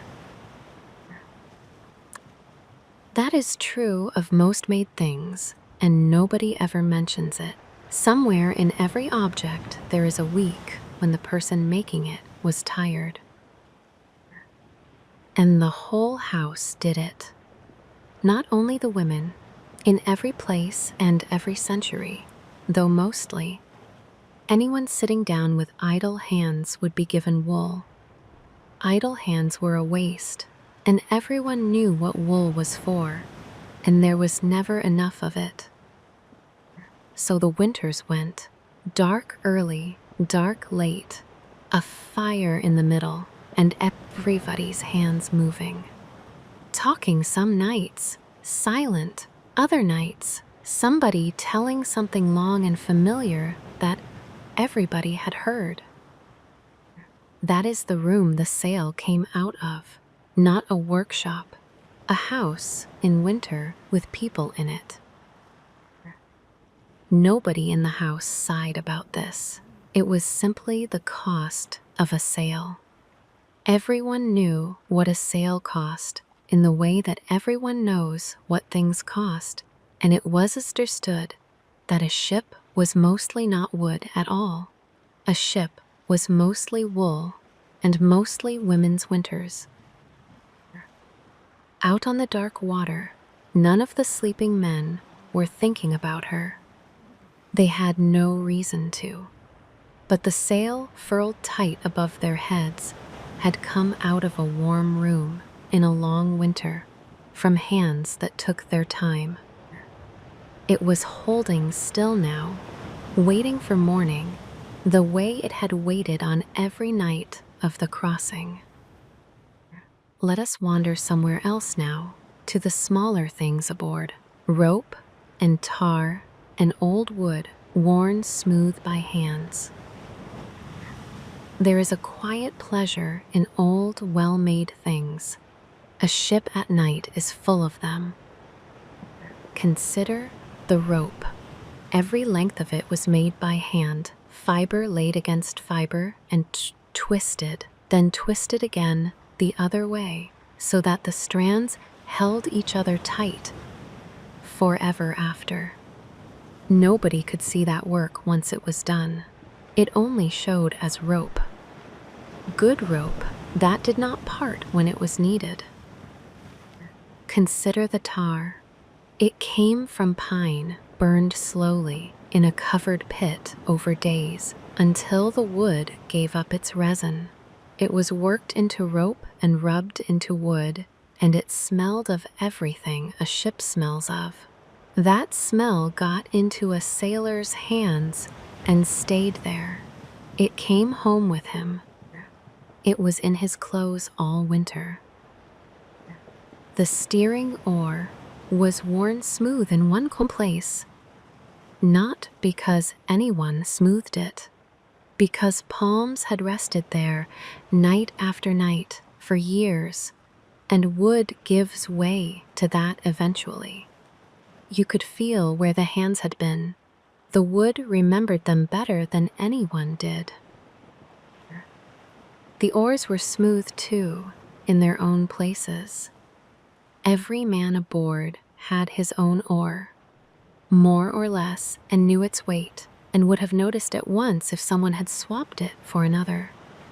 It is a small thing to know an oar by feel, but it is the kind of small thing that crossing is made of. There is a bucket of pine tar somewhere under a thwart. There is a coil of spare rope. There is a wooden bailing scoop, and a stone for sharpening, and a spare length of cloth for a repair nobody hopes to need. None of it is fine. All of it is good. These things did not need to be thought about. That was rather the point. A man could reach for the bailing scoop in the dark without looking, because it was where it always was, because everything aboard was where it always was. The order of a small ship is not written down anywhere. It lives in the hands of the people on board. A word about the wood itself, since a ship is mostly that. It had been split, not sawn. That sounds like a small difference, and it is not. Splitting a log follows the grain of the tree, and a plank made that way keeps its strength along its whole length. Sawing cuts across the grain wherever the grain happens to wander and leaves weak places. The old builders split. It wasted a great deal of tree and produced a much better boat, which means somebody stood in a forest a long way from any sea and looked at standing trees and chose them. Not any tree. The right tree, for the right part, with the right curve already grown into it. A frame that was naturally curved was worth more than a straight piece bent into shape. Builders looked for those curves for years before they needed them. It is not the wood that takes the longest. It is not the sail either. And the rope, since we are on the subject of things nobody thinks about. It was made from whatever fiber a place had. Bast or hemp or hair or hide cut into strips and worked. In some places, they used the inner bark of certain trees, soaked for weeks until it came apart into fibers, then combed, then spun, then laid up into cordage. Weeks for rope, and a ship needed a great deal of rope. So there was a season of soaking bark somewhere in the making of every voyage, and a person standing over it, and the smell of that process, which was reportedly not pleasant. And the tar before that. Somebody had built a pit and stacked resinous pine wood in it, and covered it and burned it slowly, over days, slowly, without letting it catch properly, standing by it the whole time to keep it right, and out of the bottom came tar. And before that, somebody had to find the right pines and know which ones would give resin. And before that, somebody had worked out that you could get tar out of a tree at all, which is not an obvious thing to work out. It is worth saying plainly, almost nothing that made these voyages possible was invented by anybody we can name. The hull shape, the way of splitting planks, the treatment of a wool sail, the reading of a coast, the tar, the rope, all of it arrived slowly, out of a great many people making small adjustments over a very long time, and none of them signed anything. There is a temptation to make these people sound wiser than they were. It should be resisted. They were not sages. They were working people with a job to do and a strong, practical interest in not drowning. The knowledge was not spiritual. It was the accumulated result of a great many ordinary people paying attention because paying attention paid. And it is worth being careful about the picture in general. We know less about all of this than people generally assume. Much of what is confidently said about these voyages is reconstruction from what has been dug up, from what was written down much later by people who were not there, and from experiments with rebuilt ships in modern times. The rebuilt ships have taught us a good deal, and it is worth saying, what kind of good deal? They have shown what these hulls can do in real water, how they behave, how fast they go, how they handle. That part is solid because it can be tested. The written sources are late, and they are not accounts of ordinary crossings. Nobody sat down at the time to record what a normal night at sea was like, because it was normal, and nobody records the normal. What got written down was the unusual, and mostly it was written generations later by people working from stories.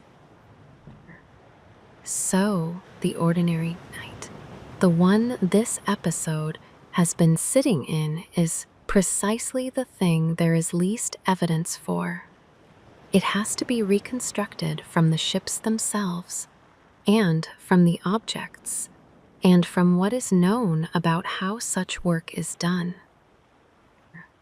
What they cannot tell us is what anybody thought, or said, or felt on any particular night. That is gone entirely and is not coming back. It is fair to ask why any of this is worth an evening. The honest answer is that it probably is not, in the sense of useful. Nothing here will be needed tomorrow. But there is a use in the other direction. A person lying awake tends to be somewhere quite small. A room, a set of worries, a night that feels like the only night there has ever been. And putting something very old and very ordinary into that room seems to help sometimes, not because it teaches anything. It works better if you do not try to hold it. That is the odd part. There is no argument being made here. Nothing has to be agreed with. There will not be a conclusion. That is worth saying now, so you can stop waiting for one. If you are still awake, that is perfectly fine, and there is a good deal left. There is nothing coming that you will regret sleeping through. The rest of it is more of the same. More night, more water, more small work done quietly by people who have been gone a very long time. If you are not, this part was not important. The episode simply goes on for a while and then stops, in the way a night goes on for a while and then stops. It is a night on a ship a very long time ago that probably happened in something like this form a great many times. The night is doing most of the work here anyway, not the words.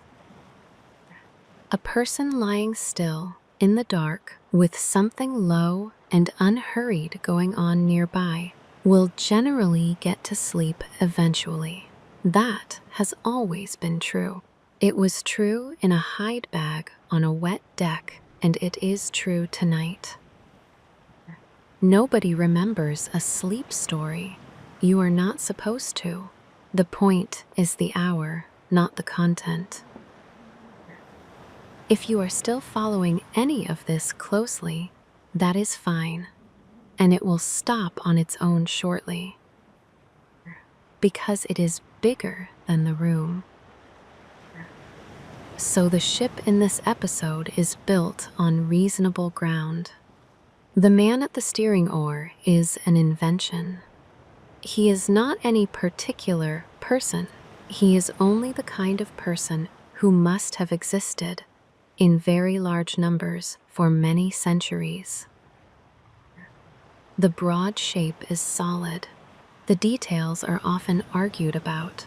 Anyone who tells you exactly how a crew of that period spent a particular night is filling in gaps, and should say so. We have filled in some gaps tonight. It seemed better to say it plainly. What is remarkable about it is not that it was profound, it is that it was enough. That is how most things were made for most of history. That discovery has no name attached to it. It was probably made more than once, in more than one place, by people who had no way of telling each other. Days of tending a fire that must not become a fire. That is a strange skill, and somebody had it, and it was needed, and no ship in that whole sea would have lasted a season without it. That person is even further from the story than the woman at the loom, and nobody has ever written a line about them. There is something quite moving in that, if you sit with it. A man walking through a wood, noticing a particular bend in a particular trunk, and remembering it. Coming back for it later. A ship beginning as a habit of attention. The wood was worked green, while it still had moisture in it and would take a shape. It hardened afterwards into whatever shape it had been given. There was no going back and correcting things. You had to be right the first time or live with it. And the tools were not many.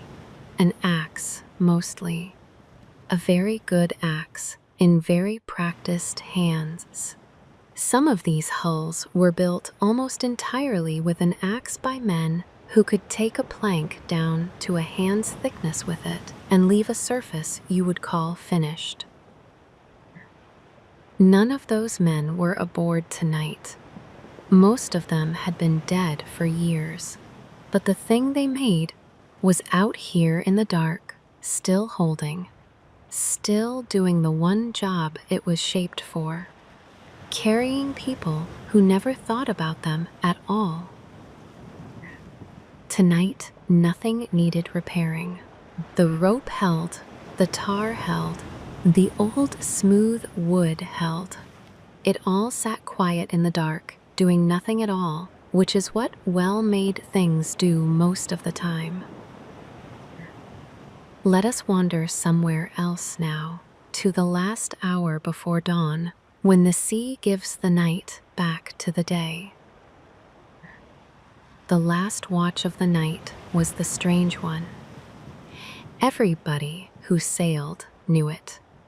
It was the hour when the dark stopped getting darker and had not yet started getting light.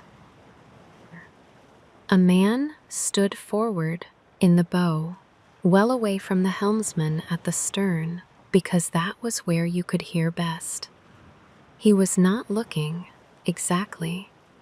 There was nothing yet to look at. He was listening and smelling the air, which was the older skill of the two. Land announces itself before it appears. It always has. There is a sound to it, a low, continuous rumble far off, waves working against rock or against sand, coming across the water long before the shape of anything is visible. A man who had made a crossing before knew that sound the way you know a voice through a wall. And there is a smell. This is the part that people who have never sailed find hardest to believe. After many days of nothing but salt and wet wool and tar, land arrives in the nose first. Earth, green things, smoke, sometimes, if there are people. It is faint, and then it is not faint. And a man standing in the bow can be certain of a coast he cannot see at all. He did not call out, not yet. There was no need to wake anyone for something that would still be there in an hour. Behind him, the crew slept on. The helmsman held his course. The sky in one quarter went from black to a very deep gray, so slowly that it was impossible to say when it had started.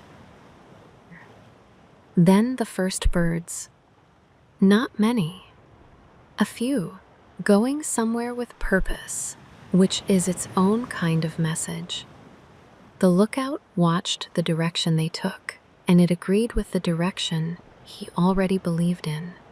And that was a good feeling, quiet and private, and he kept it to himself. The gray spread, slowly. The water stopped being black and started being water again, with a surface and a texture, and a horizon somewhere out at the edge of it. Shapes came slowly out of nothing, a low line that might have been cloud and was not cloud. Somebody stirred chips. Somebody sat up, rubbed his face, looked around at a world that had turned gray while he slept, and said nothing at all.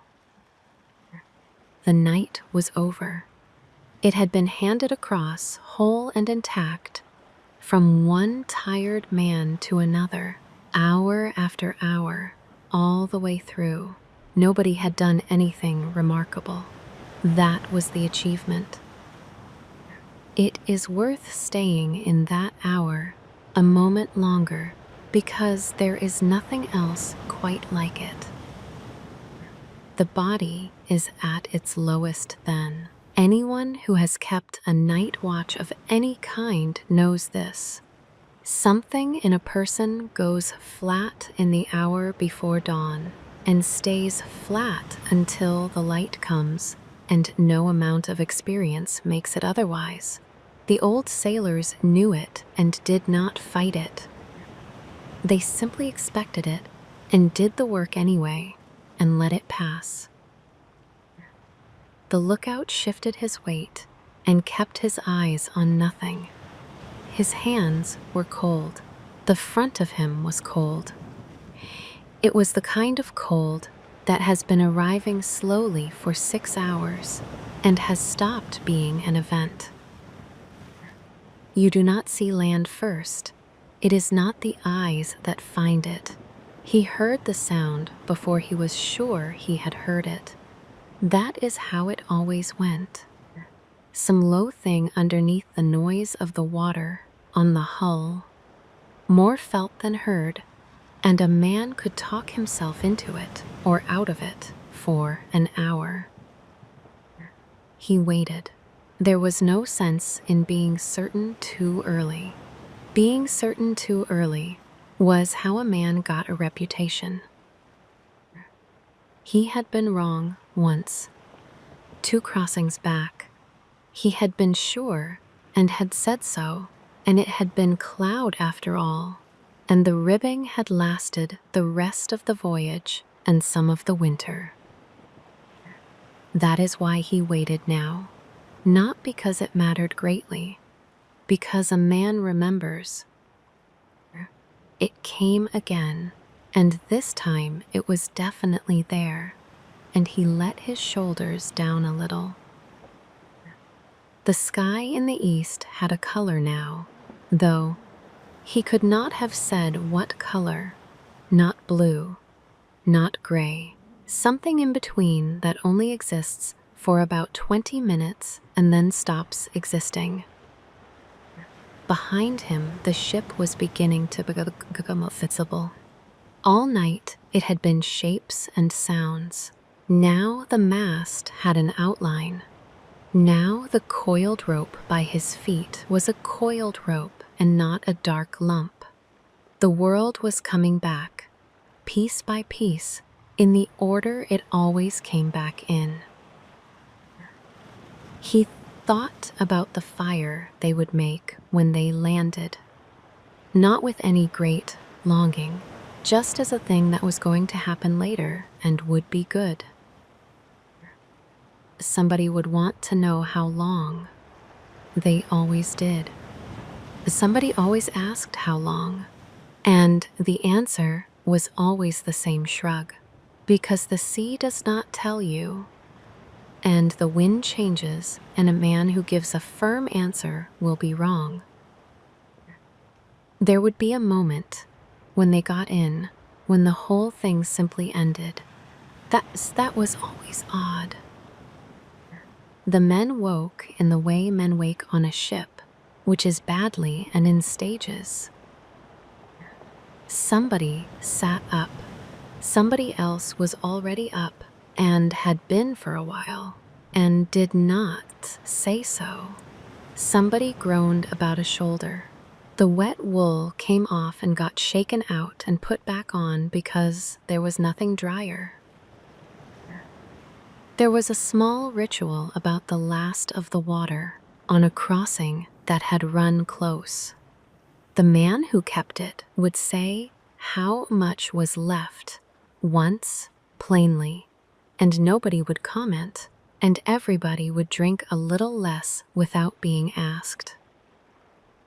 And there was, on most crossings, one man who was worse at all of it than the others. Slower at the oar, clumsier with rope, first to complain. Every crew had one, and every crew carried him, and it was understood without discussion that this was part of the arrangement. And somebody usually got ill. Not seriously, most of the time. A bad stomach, a cut that went wrong, a tooth. There was no help for it out there. Somebody would do what could be done, which was not much, and the man would be excused the oar for a day or two if it was possible, and mostly it passed.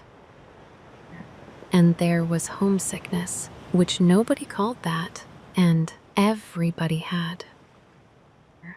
It arrived at particular moments and not others. Not usually in bad weather, when there was work to do.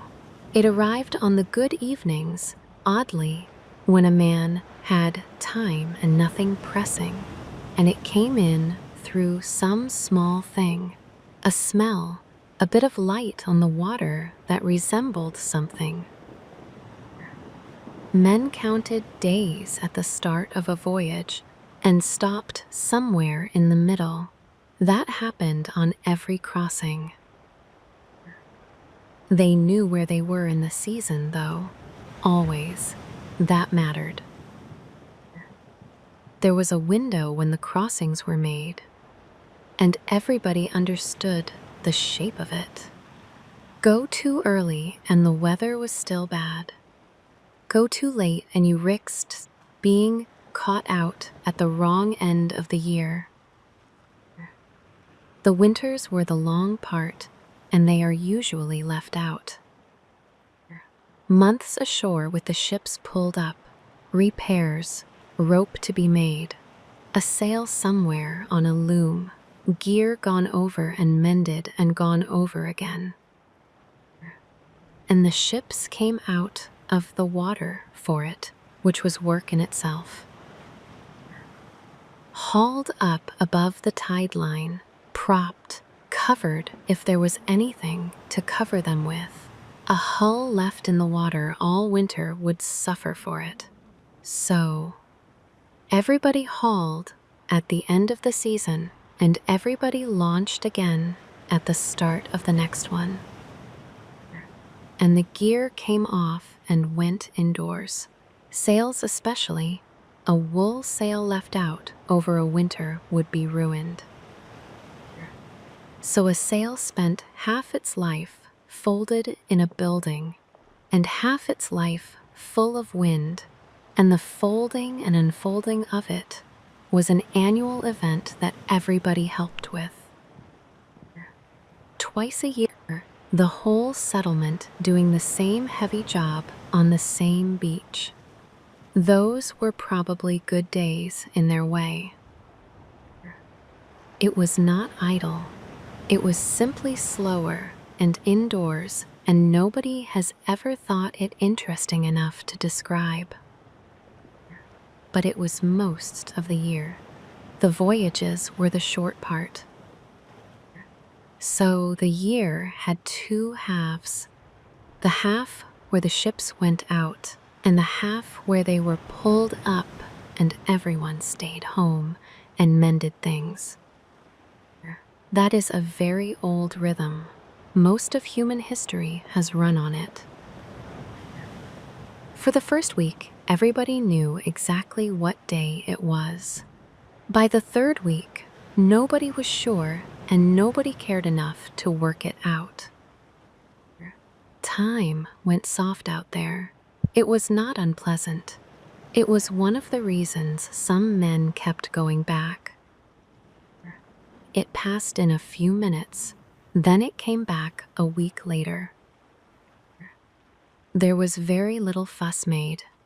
Fuss did not help, and everybody knew it. And there was always somebody who was very good, too. One man on a crew who was simply better at all of it. He was not usually in charge. That is worth noting. Being the best sailor aboard and being the man who made the decisions were different jobs and often different people. The good one got asked things quietly and gave short answers and did not make anything of it. He usually had something else. He knew stories, or he was good with a repair, or he was simply somebody everyone had known since childhood. It was rarely stated. It was simply how a small group of people gets across a long distance without falling apart. That happened without discussion every time. It is one of the more decent things about people in small boats, and it has never been written down anywhere. The dried fish came round. Nobody was pleased to see it. Everybody ate it. The light came up properly, and the coast was simply there, in the ordinary way that things are there in daylight, as though it had never been in question. That was the other odd part. An hour ago, it had been the only thing in the world. Now it was just a coastline, and men were sitting up and scratching and looking at it without much comment. And then the ordinary business of arriving, which took the rest of the morning and was not interesting to anybody. Finding the right place to come in, getting the ship up, unloading, which was the heaviest work of the entire voyage, and came at the end when everybody was already finished. Somebody going up to find out whatever needed finding out. He slept badly the first night ashore. Everybody did. Too still, too quiet, too much room. A bed, if there was one, felt wrong in a way that was hard to describe to anybody who had not done it. And his hands took longer than that. They were a mess by the end of a crossing, cracked, salt-worn, stiff in the mornings. There were remedies, grease, mostly. None of them worked especially well. Hands got better over the winter and were ruined again by the second week of the next season. And men in their 50s had hands you could recognize from across a room.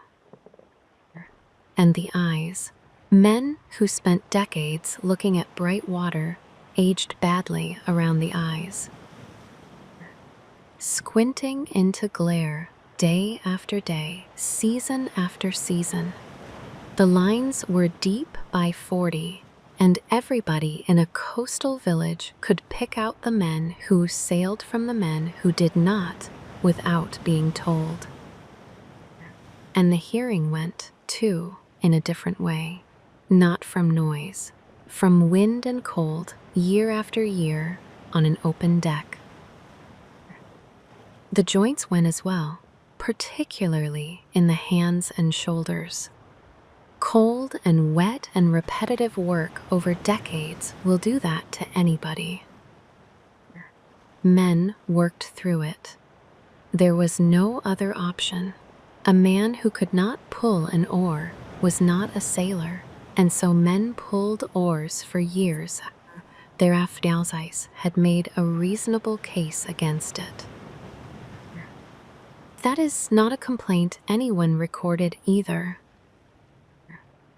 Old sailors leaned in when people spoke. Everybody knew that about them, and nobody mentioned it, and the men themselves generally denied it. It was not a hardship anybody mentioned. It was simply what the face of a sailor looked like. And there was a way of walking that men who sailed had, ashore for the first days back, slightly wide, slightly rolling. Everybody in a harbor town could spot it. Children imitated it.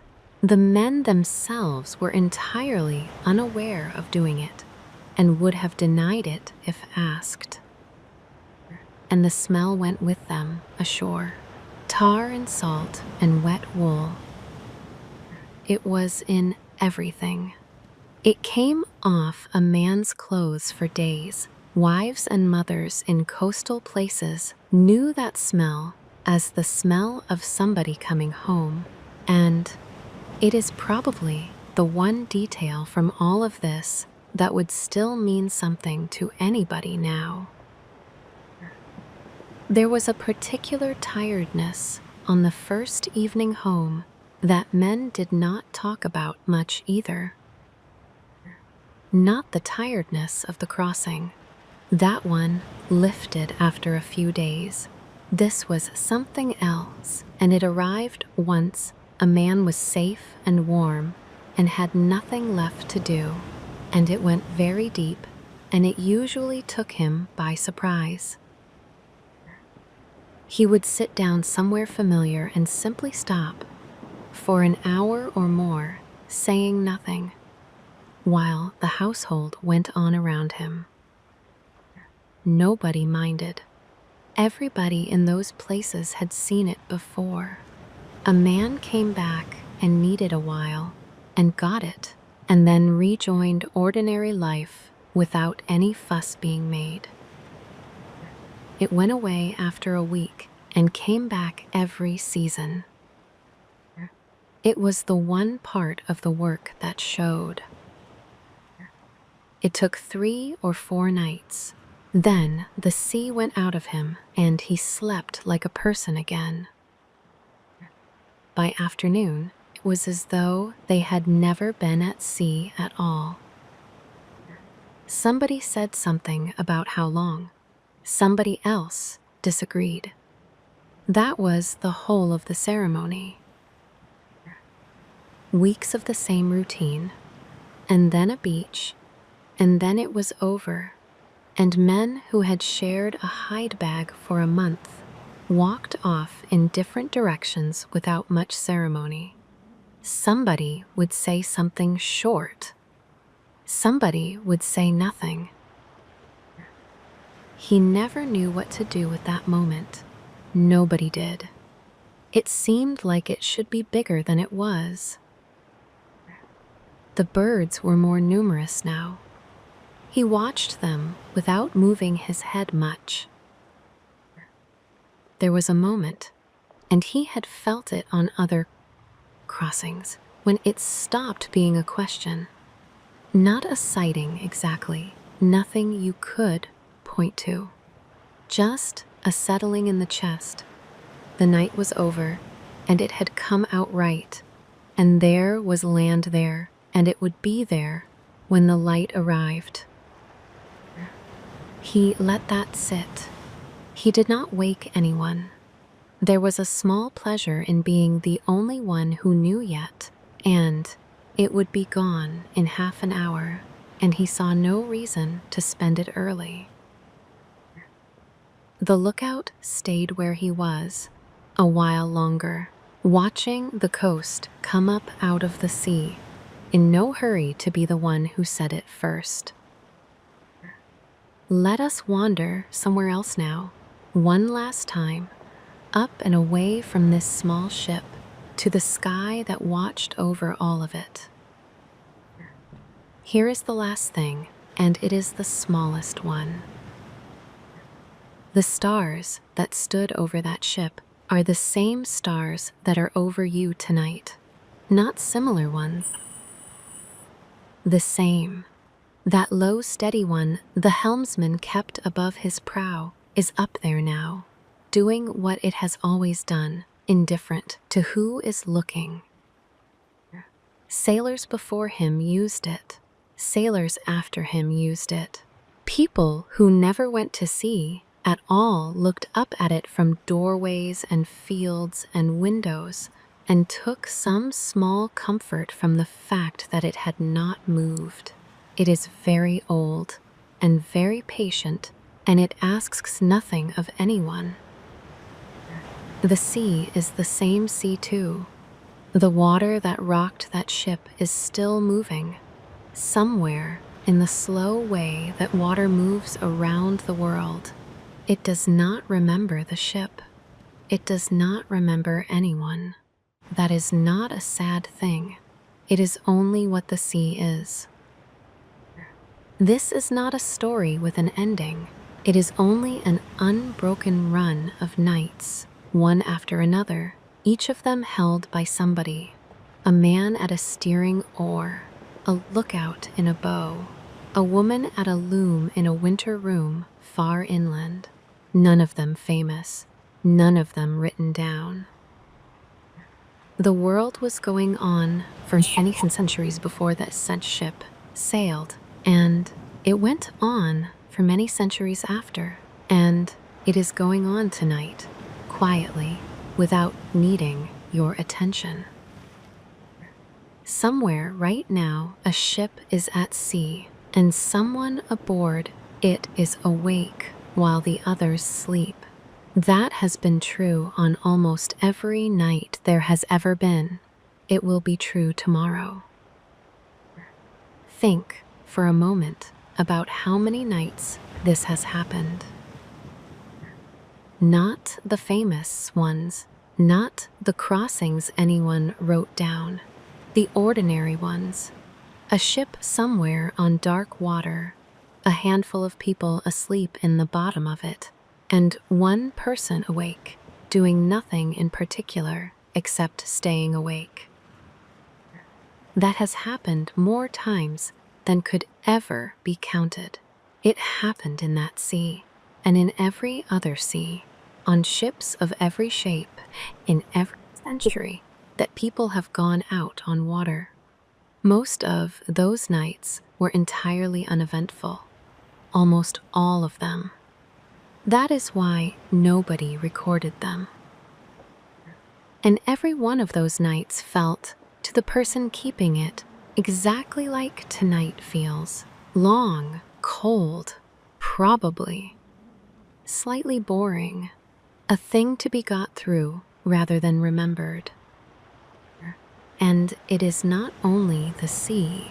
Think of anyone at all, on any ordinary night in any century, who was awake when the people around them were not. And you tonight are simply one more. That is not meant as a small thing. It is meant as the opposite. Whoever is awake at this hour is doing what an enormous number of people have done before, and most of them got through it. And the getting through was not remarkable to any of them either. Somebody sitting up with a sick child, somebody watching a fire so it did not go out. And most of them were tired, and most of them wanted to be asleep, and they stayed up anyway because it was theirs to do. And a great many of them were bored. That is worth saying too. Most night watches, in most centuries, were not solemn or meaningful to the person keeping them. They were long and dull, and the person wanted them to end. So, there is nothing you need to take from tonight. If some part of it stayed, that is fine. If none of it did, that is also fine. The helmsman is not waiting for you to appreciate him. He has been gone a very long time, and he was not thinking about being remembered.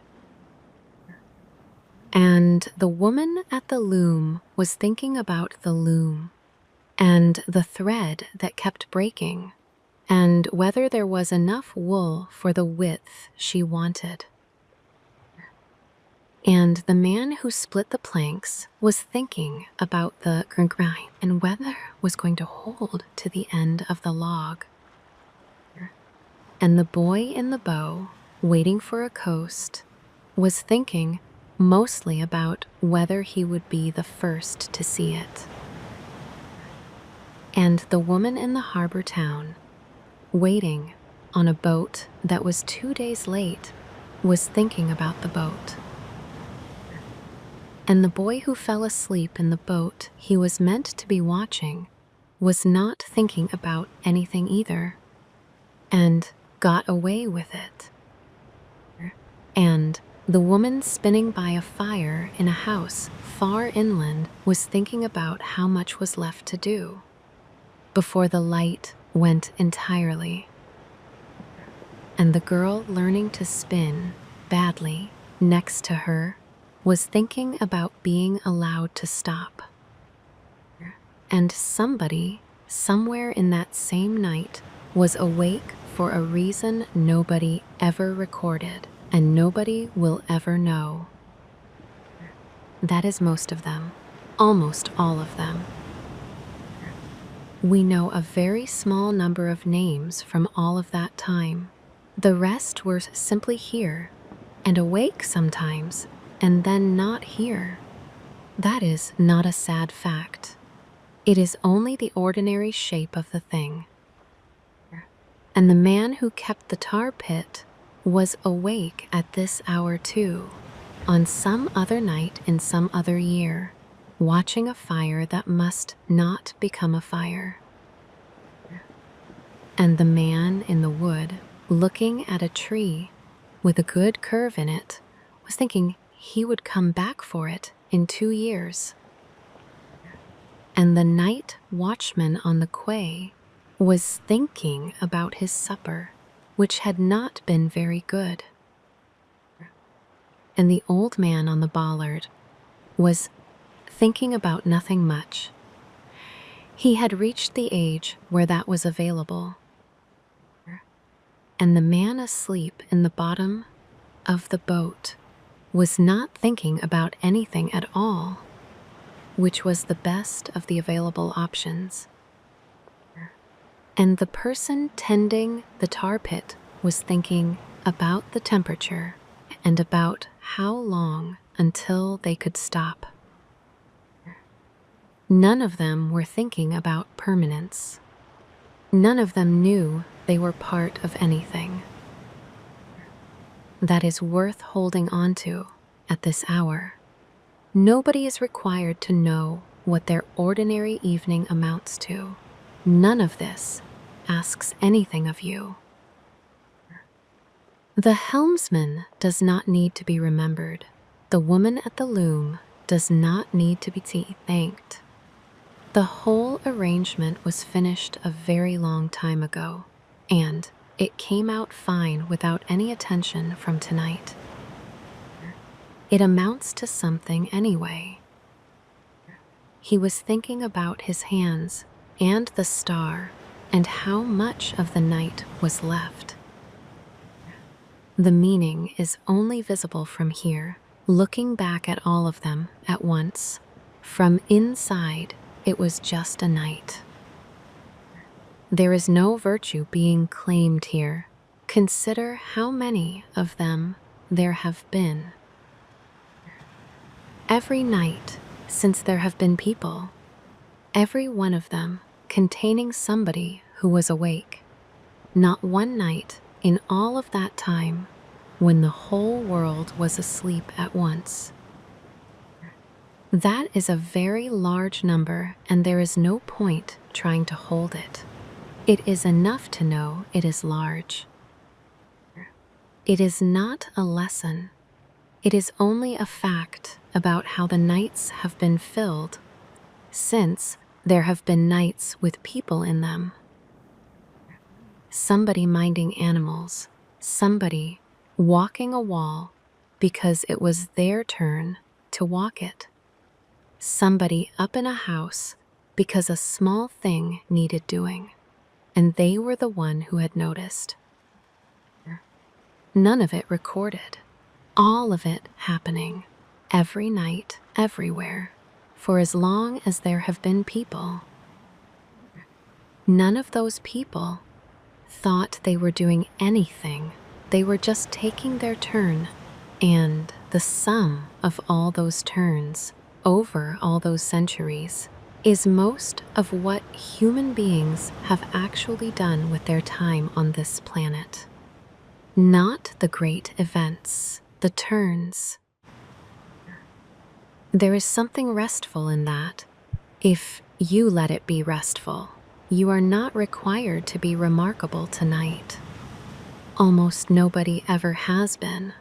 The world was carried this far, mostly by people doing an ordinary thing at an ordinary hour and then going to sleep. The same stars are still up there. The same sea is still moving. Somewhere out on it, right now, somebody is awake. You do not need to keep watch tonight. Someone else has it. The sea is old, the night is long, and tonight it can carry on without you. You do not need to remember anything you heard tonight. There will be no questions in the morning. If one small room of the past stayed with you, let that be enough. And if nothing stayed, that is fine too. The past does not mind being forgotten. It goes on quietly either way. If you are still with us, thank you for staying. If you have already drifted off, thank you for that too. The world has been turning for a very long time. Tonight, it can turn without you. You are allowed to rest. Sleep well, and thank you for joining us here at Midnight Archive.